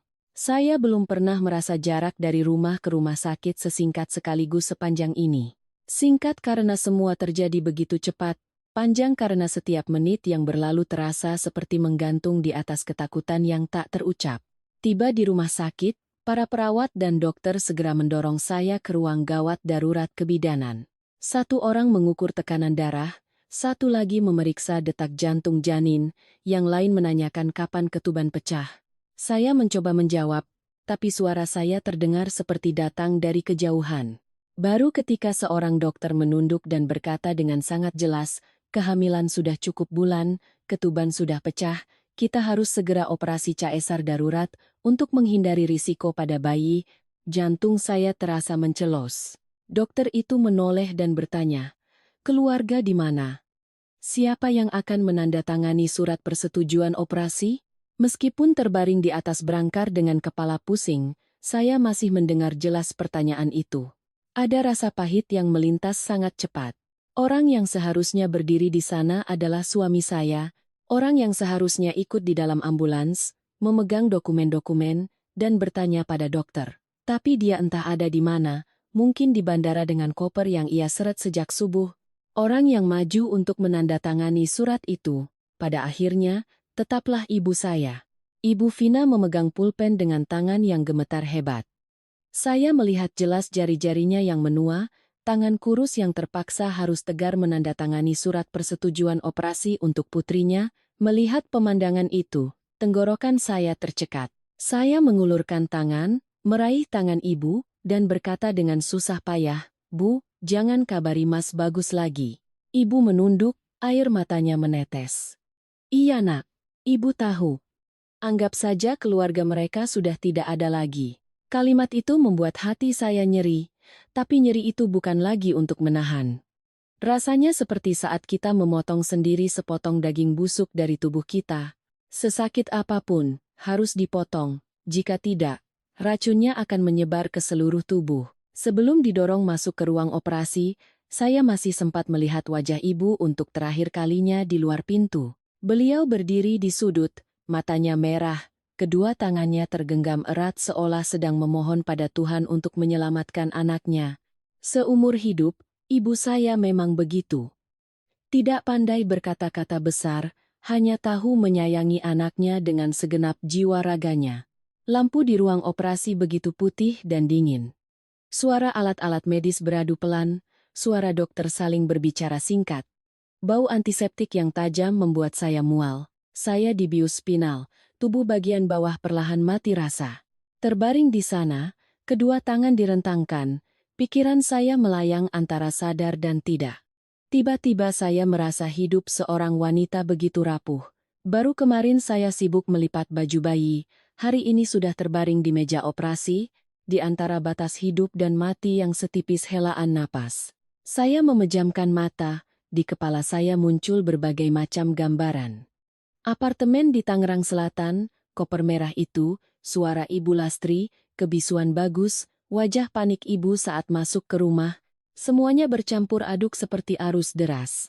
Saya hanya sempat membisikkan satu kalimat pada diri sendiri, "Nak, kita harus hidup." Lalu saya mendengar suara tangisan. Tangisan bayi yang awalnya sangat kecil, kemudian semakin keras, begitu jernih hingga seperti merobek semua kabut di kepala saya. Saya membuka mata, air mata langsung mengalir. Seorang perawat menggendong bayi itu mendekat, suaranya ceria. Anaknya perempuan ya, Bu. 3,3 kilogram. Tangisannya kuat sekali. Saya menatap bayi merah mungil itu, wajahnya berkerut, mulut kecilnya masih mencari-cari napas ibunya, dan seluruh tubuh saya bergetar, bukan lagi karena takut, tapi karena lega. Di saat saya merasa didorong ke tepi jurang oleh kehidupan, justru suara tangisan inilah yang menarik saya kembali. Bayi itu diletakkan di dada saya sejenak. Kehangatannya yang lembut, aroma susu bercampur dengan aroma kulit bayi, membuat saya menangis sesenggukan. Untuk pertama kalinya setelah sekian lama, saya menangis bukan karena sedih, saya berhasil melewatinya. Setelah operasi, efek bius perlahan hilang. Rasa sakit dari luka jahitan mulai merayap sedikit demi sedikit. Nyeri dan perih seperti ada yang menyayat perut saya.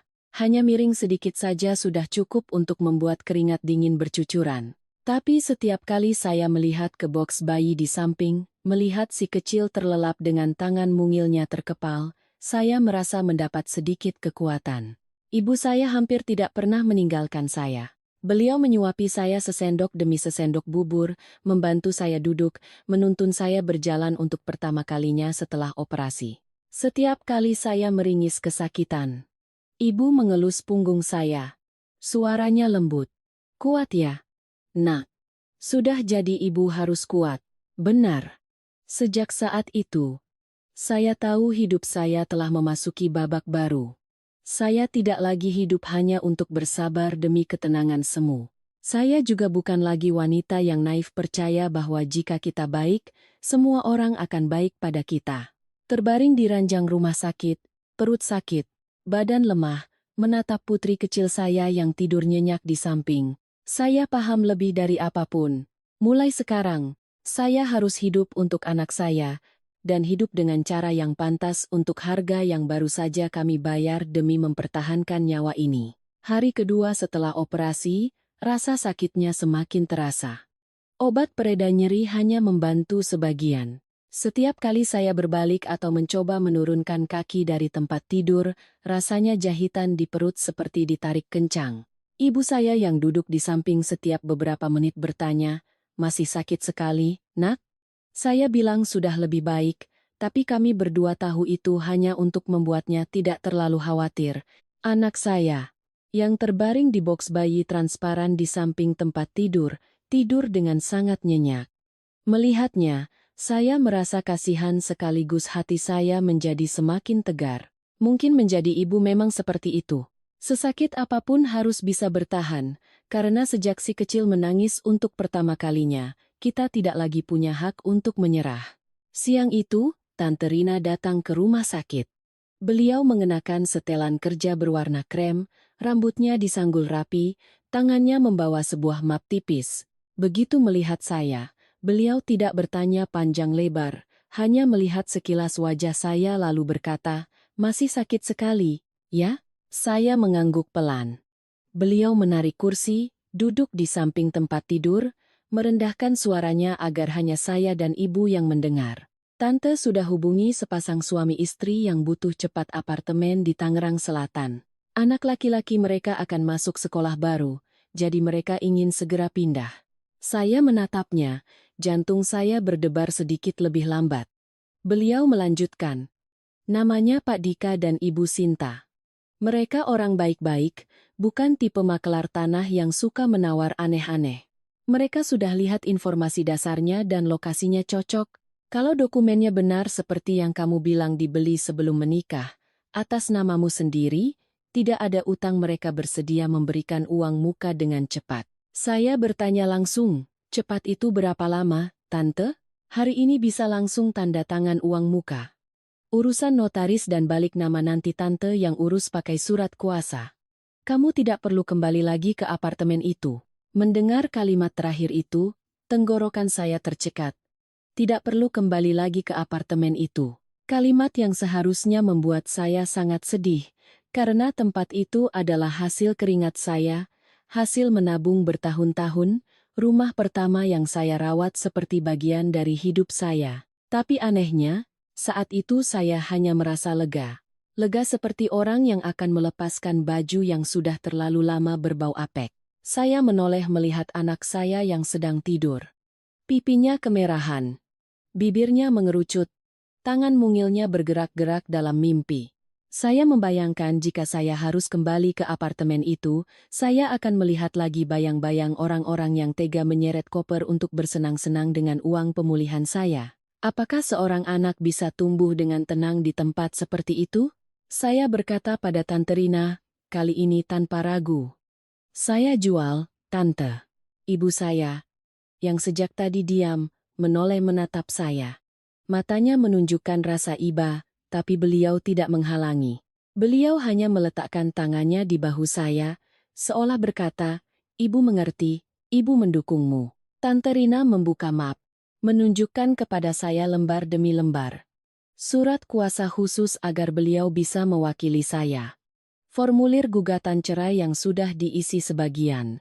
Daftar dokumen yang diperlukan. Beliau bekerja dengan sangat rapi dan efisien. Saya memegang pulpen. Tangan saya masih terpasang selang infus, perut saya masih nyeri. Tapi saat menandatangani, tangan saya terasa sangat mantap. Saya tiba-tiba paham satu hal. Orang bisa merampas kepercayaan kita, tapi mereka tidak bisa merampas hak kita untuk bangkit, selama kita tidak menyerah. Selesai menandatangani surat kuasa, saya bersandar di bantal, lelah hingga napas pun terasa berat. Tante Rina merapikan dokumen lalu berkata, "Tante akan minta pembelinya datang sebentar ke sini untuk bertemu kamu, biar sopan." Bicaranya singkat saja. "Kalau kamu tidak kuat, biar mereka serahkan uang mukanya langsung ke Tante." Saya menggeleng. "Tidak apa-apa, Tante.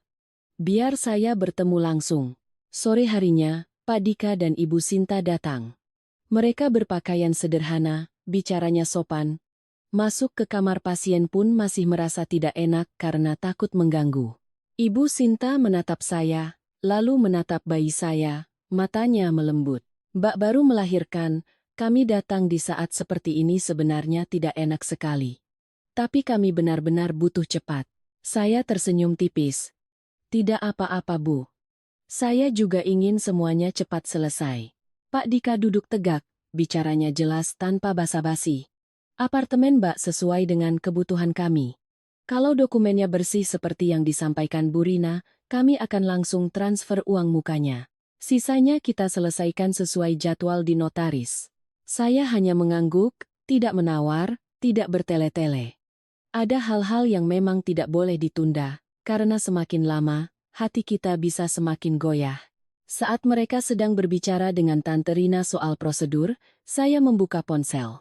Dan tepat saat itu, di profil media sosial Ratih, muncul serangkaian foto baru. Foto di Bandara Incheon. Foto di depan sebuah pusat perbelanjaan yang gemerlap.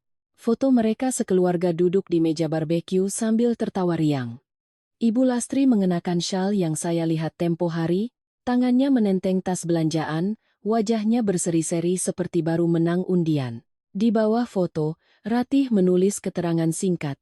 "Pergi di saat yang tepat, bersama orang yang tepat, benar-benar sepadan." Saya membaca kalimat itu dan hati saya terasa beku. Saya tidak menangis. Saya hanya mengambil tangkapan layar setiap foto dan langsung mengirimkannya ke Tante Rina. Beliau melihatnya, matanya menajam, lalu hanya berkata satu kalimat, "Simpan semua. Ini bukti yang sangat berharga." Benar, sangat berharga. Berharga karena foto-foto itu menunjukkan sifat asli mereka dengan telanjang. Di saat saya terbaring di ranjang rumah sakit dengan luka yang masih nyeri, anak saya yang baru lahir belum genap 2 hari, mereka sedang tertawa, makan, dan berbelanja dengan uang yang seharusnya untuk pemulihan saya. Orang bilang, perbuatan baik akan dibalas kebaikan. Tapi ada juga orang yang bisa makan dengan lahap di atas penderitaan orang lain. Sore itu, Pak Dika mentransfer uang muka. Tante Rina mengonfirmasi, lalu mengangguk pada saya. Transaksi sudah dimulai. Saya terbaring di sana, tangan saya di atas boks bayi, mendengar suara AC dan suara ibu saya yang sedang menimang cucunya. Di dalam hati, Saya merasa seperti baru saja menutup sebuah pintu dengan tangan saya sendiri. Bukan hanya pintu apartemen di Tangerang Selatan, tapi pintu terakhir yang menghubungkan saya dengan apa yang disebut keluarga suami. Hari ketiga setelah operasi, saya mulai mencoba duduk lebih lama. Luka jahitan masih terasa nyeri, terutama setiap kali menggendong atau menyusui si kecil. Ibu saya melarang saya memaksakan diri, menyuruh saya berbaring saja sementara beliau yang mengurus cucunya. Tapi menjadi ibu, mendengar anak merengek sedikit saja, kita langsung lupa rasa sakit. Bayi saya saat itu sudah punya nama panggilan Bunga. Nama yang terdengar lembut dan cerah, seperti ketenangan kecil yang coba saya pertahankan dalam hidup saya. Sore itu, saat ibu sedang membawa semangkuk bubur hangat ke kamar, ponsel saya bergetar. Layarnya menampilkan nama Bagus Wijaya.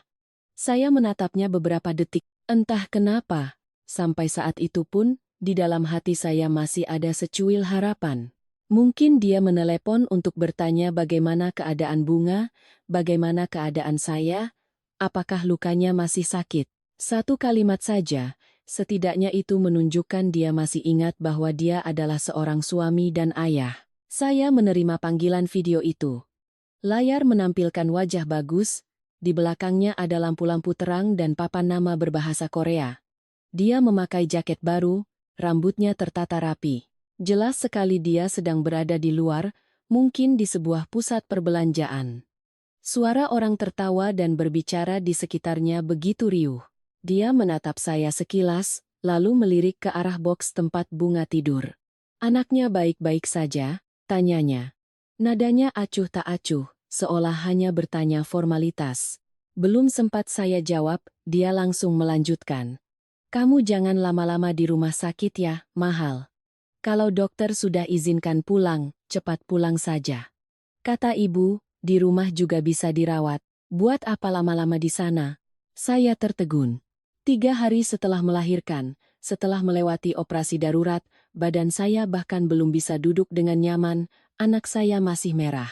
Dan hal pertama yang suami saya katakan saat menelepon adalah jangan lama-lama di rumah sakit karena mahal. Tepat saat itu, ibu saya masuk. Beliau terdiam di dekat pintu, mendengar kalimat terakhir itu dengan jelas. Wajah ibu yang tadinya lelah berubah pucat, lalu memerah karena marah. Beliau meletakkan mangkuk bubur dengan keras di atas meja. "Sini, kasih ibu." Belum sempat saya bereaksi. Ibu sudah merebut ponsel dari tangan saya. Beliau menatap lurus ke layar, suaranya bergetar tapi tajam seperti cambuk. "Kamu itu masih manusia atau tidak? Istrimu baru saja dioperasi, anakmu baru lahir 3 hari, kamu tinggalkan dia, lalu sekarang kamu telepon untuk mengeluh soal biaya?" Bagus di seberang sana jelas tidak menyangka ibu saya ada di situ. Dia terkejut dan gelagapan. "Bu, Saya cuma bilang begitu, tidak ada maksud apa-apa," ibu saya memotongnya. "Tidak ada maksud? Kamu dan ibumu mengambil 250 juta uang saya yang saya berikan untuk pemulihan anak saya, lalu kalian pakai untuk liburan ke Korea. Tidak ada maksud? Kamu biarkan anak saya pecah ketuban sendirian di rumah. Jangan kamu kira dengan diam orang lain akan buta." Kalimat-kalimat itu dilemparkan melalui layar, setajam pisau. Bagus panik, matanya bergerak-gerak. "Tante, tenang dulu. Nanti biar kami pulang dulu baru dibicarakan." Ibu saya tertawa sinis, tawa orang yang sudah habis kesabarannya. "Tidak perlu. Itu uang saya. Saya berikan untuk anak saya, bukan untuk keluargamu. Saya sudah minta pengacara untuk mengurusnya. Ibumu mengambil dengan cara apa, dia harus mengembalikan dengan cara itu juga." Saya duduk di ranjang, dada saya naik turun. Bukan karena takut, tapi karena untuk pertama kalinya saya melihat kemarahan ibu saya meledak begitu hebat. Ibu saya orangnya sabar, saking sabarnya kadang dirugikan pun beliau hanya diam. Tapi benar kata pepatah, air tenang bisa menjadi bah. Ketika putrinya disakiti di ambang kematian, kesabarannya lenyap tak bersisa. Di seberang layar, wajah Bagus pucat pasi. Tidak ada lagi sikap acuh tak acuh seperti beberapa hari lalu. Kepanikan kali ini nyata, tapi saya tahu itu bukan kepanikan orang yang sadar dan menyayangi istri dan anaknya. Itu adalah kepanikan orang yang sadar perbuatannya tidak bisa lagi ditutup-tutupi. Ibu menutup telepon. Ruangan hening sejenak, lalu ibu duduk di kursi, matanya merah. Saya menatapnya, tenggorokan saya tercekat. Seumur hidup ini, orang yang berani maju untuk membela saya, pada akhirnya tetaplah ibu kandung saya. Di saat yang sama, di luar sana, ayah saya dan tim pindahan sedang menyelesaikan tugas yang sudah dibicarakan dengan Tante Rina. Sesuai arahannya, ayah datang ke apartemen di Tangerang Selatan bersama beberapa orang untuk memindahkan semua barang-barang saya dan bunga ke rumah kontrakan kami. Pakaian saya, perlengkapan bayi, dokumen, boks bayi, pompa ASI, semuanya dikemas dengan rapi. Sementara barang-barang milik Bagus dan Ibu Lastri, ayah memisahkannya ke dalam kardus-kardus, dilakban dengan rapi, di luarnya ditulis nama masing-masing. Tidak ada yang dirusak. Tidak ada yang dilempar. Kami tidak melakukan apa yang mereka lakukan pada kami. Malamnya saat menelepon untuk memberitahu bahwa semuanya sudah beres, ayah hanya berkata singkat, "Barang siapa, ayah kembalikan pada orangnya." Keluarga kita tidak hidup dengan cara yang tidak beradab. Mendengar kalimat itu, saya menoleh melihat bunga yang tidur pulas. Hati saya sakit, sekaligus lega. Terkadang hidup membuat kita kehilangan sebuah rumah, tapi justru membantu kita melihat di mana akar kebaikan yang sesungguhnya. Dan hari itu, di tengah kamar rumah sakit yang berbau obat, saya sadar saya telah meninggalkan pernikahan itu hampir sepenuhnya. Tinggal menunggu hukum membubuhkan stempel pada apa yang telah diputuskan oleh hati saya. Hari ke-7 setelah melahirkan, dokter mengizinkan saya pulang. Luka jahitan masih terasa nyeri, setiap langkah masih harus pelan dan hati-hati, tapi sudah jauh lebih baik dari beberapa hari pertama. Ibu menggendong bunga di depan, saya berpegangan pada tangan ayah di belakang. Keluar dari area perawatan, menghirup udara di luar rumah sakit, saya merasa beban berat di hati saya terangkat. Benar, ada tempat-tempat yang kita masuki dengan rasa sakit, tapi saat keluar, kita merasa seperti dilahirkan kembali. Mobil membawa saya, bukan kembali ke Tangerang Selatan. Mobil membawa saya ke rumah kontrakan orang tua, sebuah rumah kecil yang ayah dan ibu sewa sementara di Jakarta agar bisa merawat saya dan bunga. Rumah itu tidak seluas apartemen saya, kamarnya tidak mewah, tapi begitu masuk, saya merasakan kehangatan yang menjalar di hati. Di dalam kamar, ibu sudah menyiapkan sebuah boks bayi berwarna putih. Di sudut meja ada penghangat susu, rak kayu kecil berisi popok dan pakaian bayi. Di dekat jendela ada pot bunga melati kecil yang ayah baru beli, katanya biar sejuk dipandang. Saya berdiri di ambang pintu, melihat sekeliling, dan hidung saya terasa panas. Ibu meletakkan bunga di boks, lalu membantu saya berbaring dan menarik selimut. Di sini memang lebih sempit, tapi bersih dan tenang. Kamu istirahat saja sampai pulih. Saya menggenggam tangan ibu, tidak bisa berkata apa-apa selain mengangguk. Mungkin benar kata orang, rumah bukanlah soal luas atau sempit, tapi soal di mana kita benar-benar disayangi. Sore itu berlalu dengan tenang. Saya menyusui bunga, tidur sebentar, lalu mendengar ayah dan ibu berbicara pelan di dapur. Suara pisau di talenan, aroma sup ayam obat, suara kipas angin. Semuanya begitu sederhana hingga membuat saya merasa seperti kembali ke kehidupan normal yang sudah lama tidak saya rasakan. Sementara itu, di pihak keluarga suami saya, mereka sedang dalam perjalanan pulang dari Korea. Malam itu, sekitar pukul 8, ponsel saya menyala terus-menerus. Pesan dari Bagus masuk bertubi-tubi, nadanya masih sama seperti biasa, memerintah. Sudah sampai rumah, kamu masak apa? Bilang ibu siapkan kamar untuk Kak Ratih menginap malam ini. Cepat buka pintu kalau sudah sampai. Saya membacanya tanpa niat membalas. Sungguh menggelikan. Sampai saat itu pun, mereka masih mengira apartemen itu utuh menunggu mereka pulang. Masih mengira saya akan duduk di sana memasak sup, menata sandal di depan pintu, menyiapkan selimut seolah tidak pernah terjadi apa-apa. Ada orang-orang yang terbiasa dilayani hingga mereka salah mengira kesabaran orang lain adalah kewajiban. Sekitar setengah jam kemudian, telepon berdering lagi.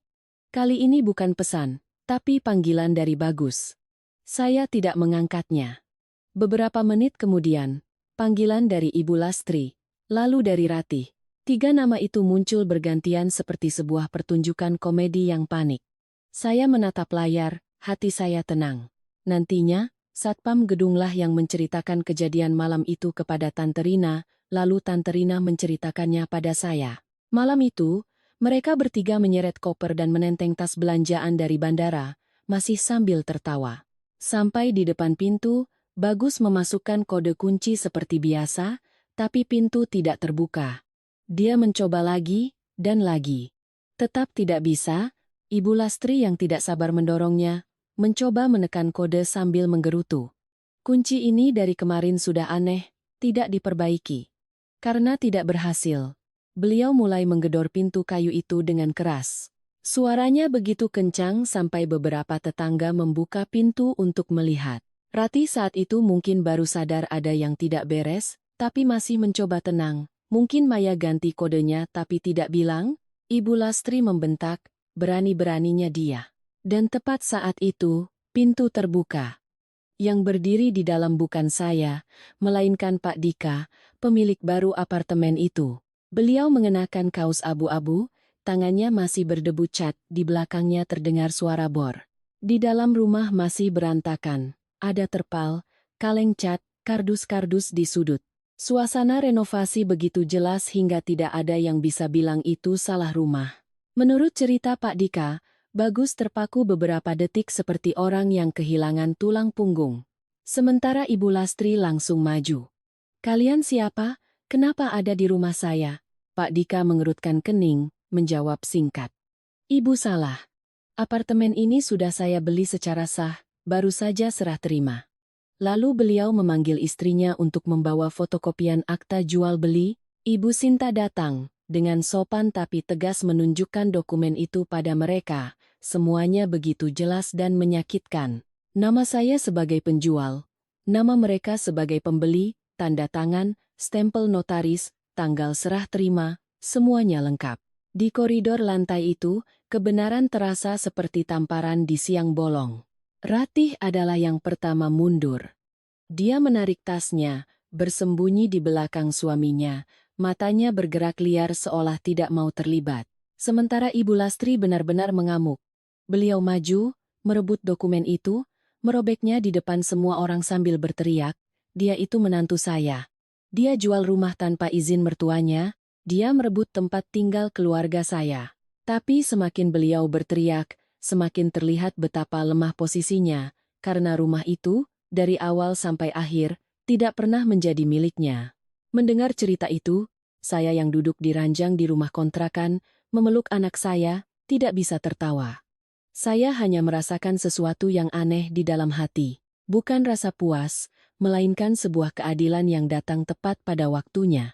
Peribahasa siapa menabur angin, akan menuai badai terkadang tidak perlu menunggu lama untuk terbukti. Malam itu, di dalam kamar kecil yang harum oleh bau susu bayi, saya mengelus lembut kening bunga lalu memejamkan mata. Di luar sana, pasti ada orang-orang yang untuk pertama kalinya merasakan bagaimana rasanya berdiri di depan pintu rumah tanpa punya kunci. Dan saya, setelah berhari-hari berjuang, akhirnya menemukan ketenangan di dalam hati.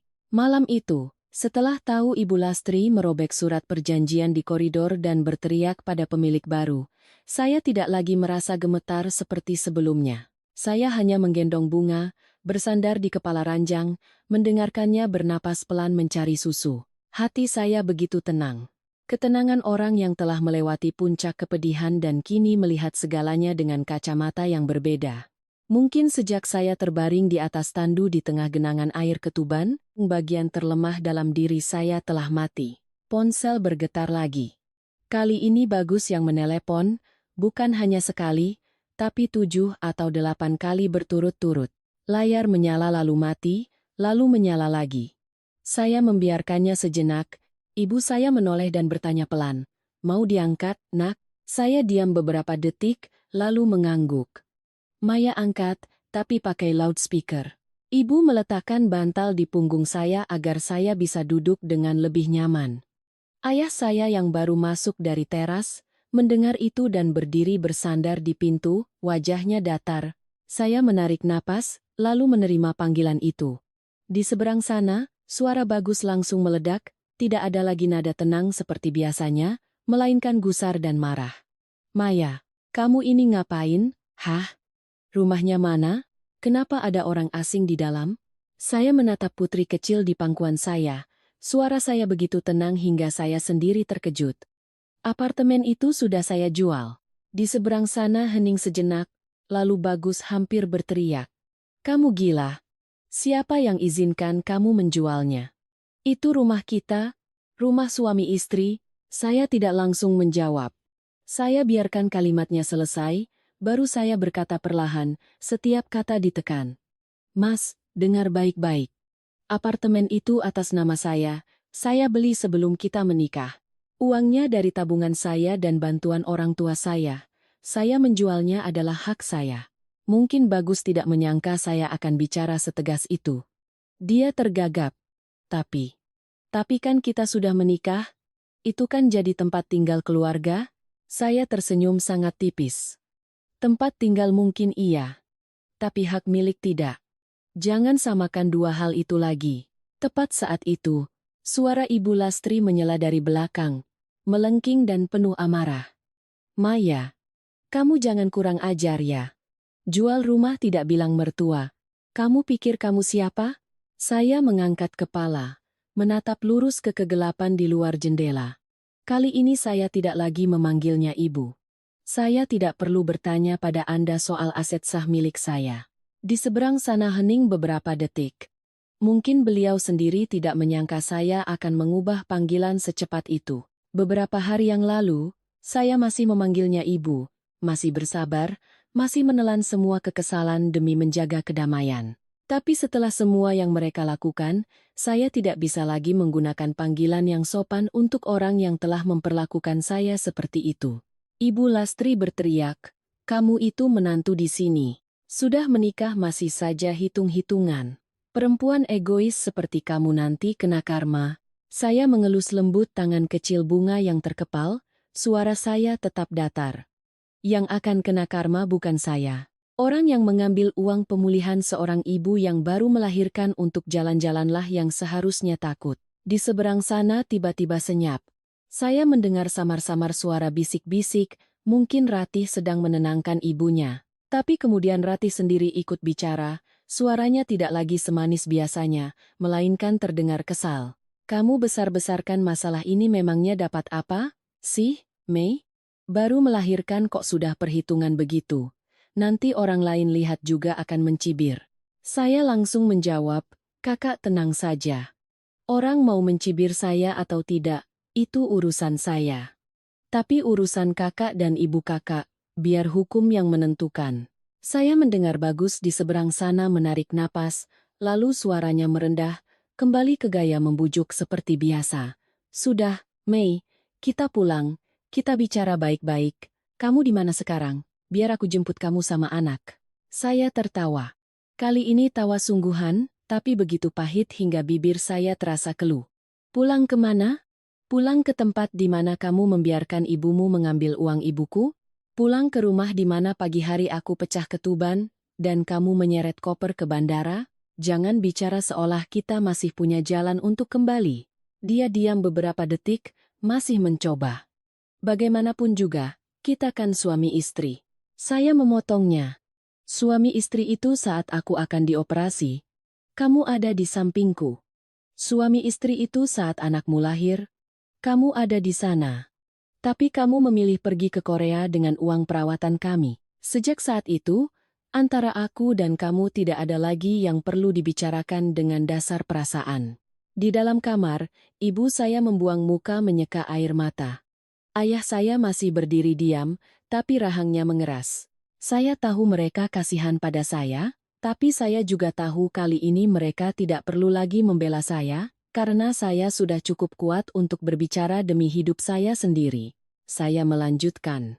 Setiap kalimat teratur seperti membaca sebuah laporan.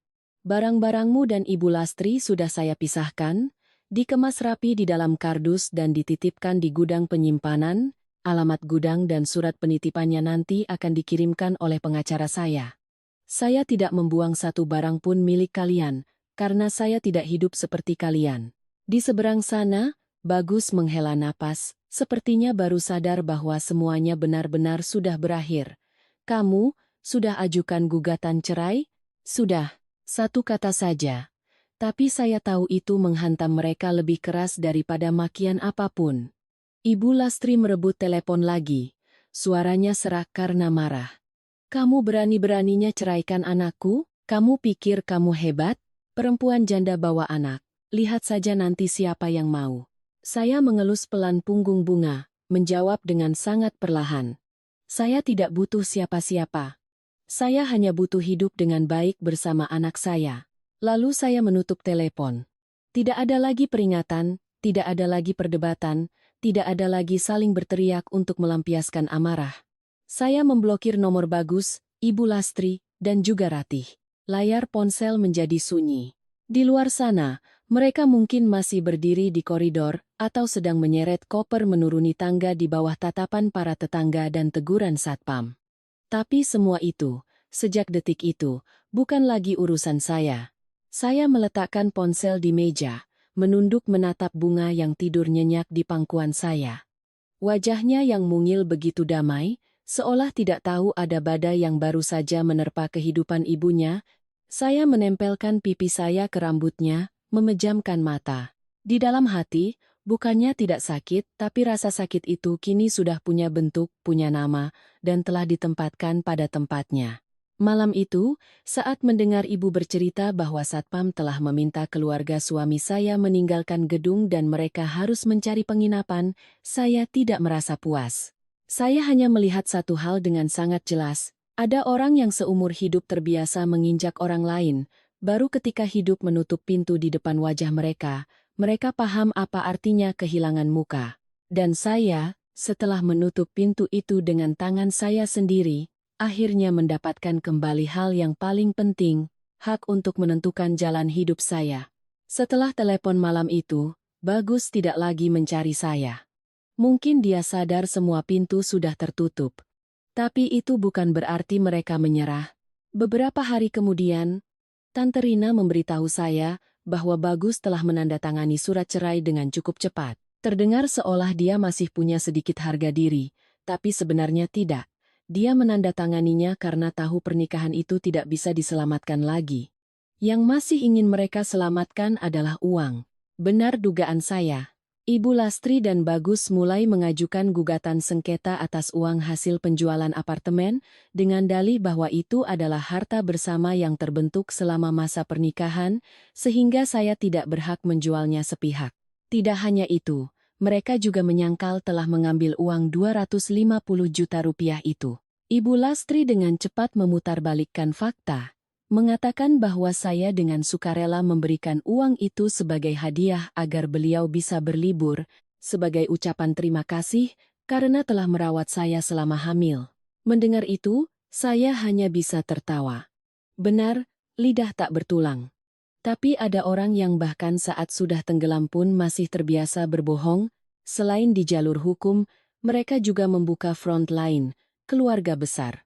Tiba-tiba ponsel saya menerima beberapa panggilan dari kerabat pihak Bagus yang selama setahun tidak pernah menyapa. Ada yang menasihati dengan lembut, namanya perempuan sudah menikah ya harus sabar sedikit, biar anak punya ayah.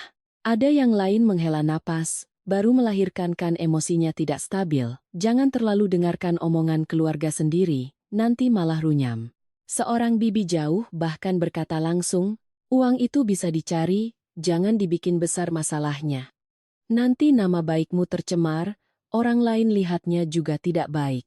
Jika ini adalah saya beberapa bulan yang lalu, mungkin saya akan sedih dan ingin menjelaskan. Tapi sekarang, saya hanya tersenyum lalu menutup telepon. Orang yang mengerti kita tidak butuh penjelasan. Orang yang sengaja membela yang salah, kita jelaskan pun percuma. Saya menyerahkan semuanya pada Tante Rina. Dan bersamanya, saya baru melihat betapa berbedanya antara emosi dan hukum. Tante Rina duduk di hadapan saya, menata berkas-berkas di meja seperti menata bidak catur. Di satu sisi ada akta jual beli apartemen yang ditandatangani 6 bulan sebelum tanggal pernikahan kami. Di sisi lain ada rekening koran yang menunjukkan seluruh aliran dana dari rekening saya ke pihak penjual, serta surat pernyataan dari orang tua saya mengenai bantuan dana saat pembelian. Setiap bukti tersaji dengan lugas dan jelas, tanpa drama, tanpa perasaan. Tante Rina hanya mengetuk pelan tumpukan kertas itu dan berkata, mau menuntut hak itu harus ada dasarnya. Di sini, mereka tidak punya apa-apa selain mulut. Urusan menuntut kembali 250 juta rupiah itu bahkan lebih kuat lagi. Pihak rumah sakit menugaskan staf terkait untuk memberikan kesaksian, mengonfirmasi bahwa prosedur pengembalian dana hari itu telah dimanipulasi. Orang yang datang adalah Ibu Lastri, membawa bukti pembayaran asli dan KTP saya. Ketika pihak Tante Rina bertanya lebih dalam bagaimana cara Ibu Lastri mendapatkan KTP saya menjelaskan dengan detail kebohongannya soal memerlukan KTP untuk mengurus surat domisili asisten rumah tangga. Tante Rina bahkan bertanya balik dengan tajam. Baik, kalau begitu, tolong sebutkan siapa nama asisten rumah tangga itu, alamatnya di mana, dan mana kontrak kerjanya? Di situ, Ibu Lastri terdiam. Tapi pukulan terberat bukan dari kesaksian, melainkan dari foto-foto liburan ke Korea. Saya sudah menyimpan semuanya. Foto di bandara, foto di meja barbeque, foto tas belanjaan, termasuk status media sosial Ratih yang diunggah tepat di hari saya terbaring di ruang pemulihan pasca operasi. Setiap foto seperti sebuah tamparan telak pada penyangkalan mereka.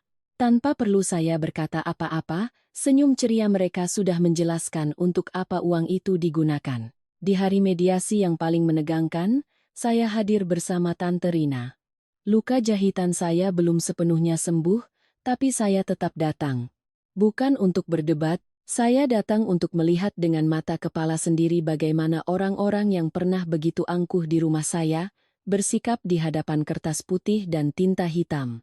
Dan pemandangan itu memang layak untuk diingat. Bagus lebih banyak menunduk daripada mengangkat kepala. Tidak ada lagi perawakan dewasa dari pria yang suka berkata laki-laki punya banyak pengeluaran. Ibu Lastri, awalnya masih mencoba mempertahankan sikap superior, tapi lama-kelamaan kegugupannya terlihat jelas. Setiap kali Tante Rina menunjukkan bukti baru, wajahnya semakin kelam. Saat foto-foto dari Korea diperlihatkan, bibirnya terkatup rapat hingga pucat. Saya duduk di sana, tangan saya di atas map dokumen. Di dalam hati, saya tidak merasakan kepuasan seperti yang mungkin dibayangkan orang. Saya hanya melihat satu hal dengan sangat jelas, ternyata selama bertahun-tahun saya bersabar, mereka mengira saya lemah. Padahal, yang paling lemah adalah orang yang terbiasa hidup dengan tipu muslihat, begitu ditarik ke tempat yang terang, mereka tidak akan bisa berdiri tegak. Sore itu, keluar dari ruang mediasi, saya menatap langit yang tinggi dan cerah. Angin berembus, tidak ada lagi rasa sesak di dada seperti hari-hari sebelumnya. Saya tahu, neraca keadilan sudah berpihak pada saya. Mulai saat ini, semua kebohongan, semua alasan, semua bisik-bisik di belakang, tidak ada lagi artinya. Karena sekali kebenaran telah menjadi dokumen, telah ditandatangani, telah memiliki saksi, tidak ada yang bisa menyelamatkan orang-orang yang pernah mengira bisa menggunakan ikatan keluarga untuk menutupi keserakahan. Di hari putusan pengadilan, saya duduk dengan punggung tegak. Bunga masih kecil, jadi saya menitipkannya pada ibu. Sebelum berangkat, saya mencium keningnya, merasakan tangan mungilnya menggenggam jari saya, dan hati saya tiba-tiba terasa tenang. Karena saya tahu, semua kekacauan ini akan segera berakhir. Dan jika harus berakhir dengan tuntas, jelas hitam dan putihnya. Putusan pertama adalah mengenai apartemen.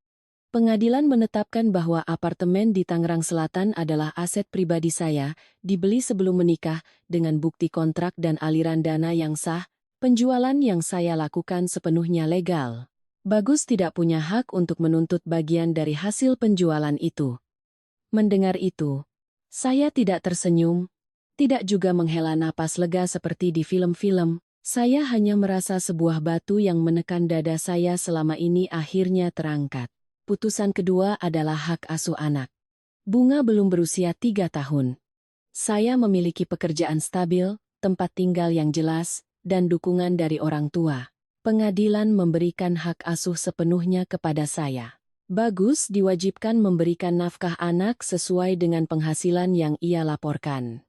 Dia duduk di sana, wajahnya tertunduk, tidak bisa membantah.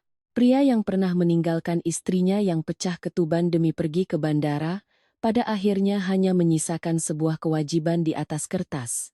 Tapi yang benar-benar membuat Ibu Lastri pucat pasi adalah putusan ketiga. Pengadilan memerintahkan beliau untuk mengembalikan penuh uang 250 juta rupiah kepada ibu saya, ditambah dengan bunga keterlambatan. Bukti-bukti sudah terlalu jelas, dari konfirmasi rumah sakit, cara meminjam KTP yang menipu, hingga foto-foto liburan yang diunggah tepat di saat saya sedang kesakitan. Keluar dari ruang sidang, Ibu Lastri masih sempat membentak Bagus. "Ini semua gara-gara kamu. Kalau dari awal kamu tegas, dia tidak akan berani sejauh ini." Wajah Bagus memerah, dia balas membentak. "Ibu masih bisa bicara? Ini kan ide ibu semua. Sekarang aku kehilangan istri, kehilangan anak, kehilangan rumah."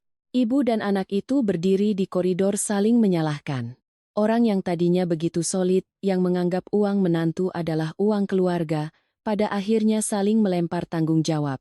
Benar? Saat menikmati hasilnya bersama, saat harus membayar, masing-masing lari sendiri. Ratih menghilang begitu saja. Saat di Korea, senyumnya begitu lebar. Begitu masalah uang ini mencuat, dia mundur teratur. Saat Tante Rina mengurus eksekusi putusan, Ratih memutus semua komunikasi. Hidup dengan prinsip api jangan sampai menyambar bajunya. Tapi hidup tidak semudah itu.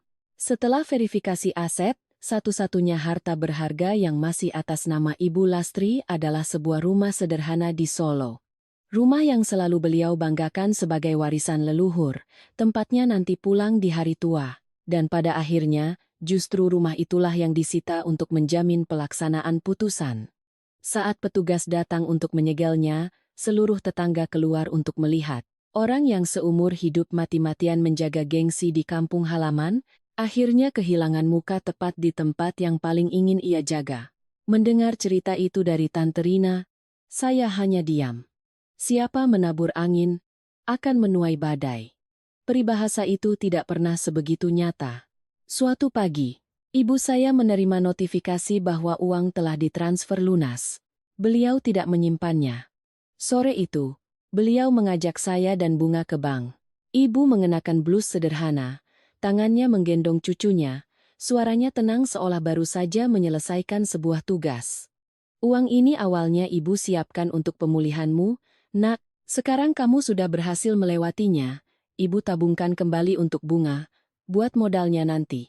Lalu ibu membuka sebuah rekening tabungan atas nama cucunya. Saya melihat buku tabungan kecil itu, dan mata saya berkaca-kaca.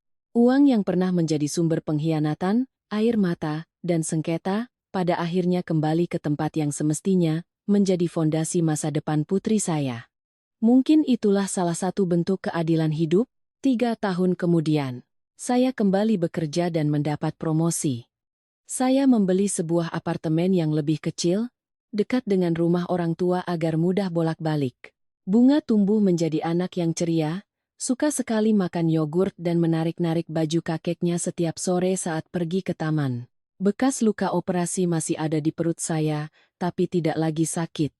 Ia hanya menjadi pengingat bahwa saya pernah melewati jalan yang sangat gelap, dan saya berhasil melewatinya.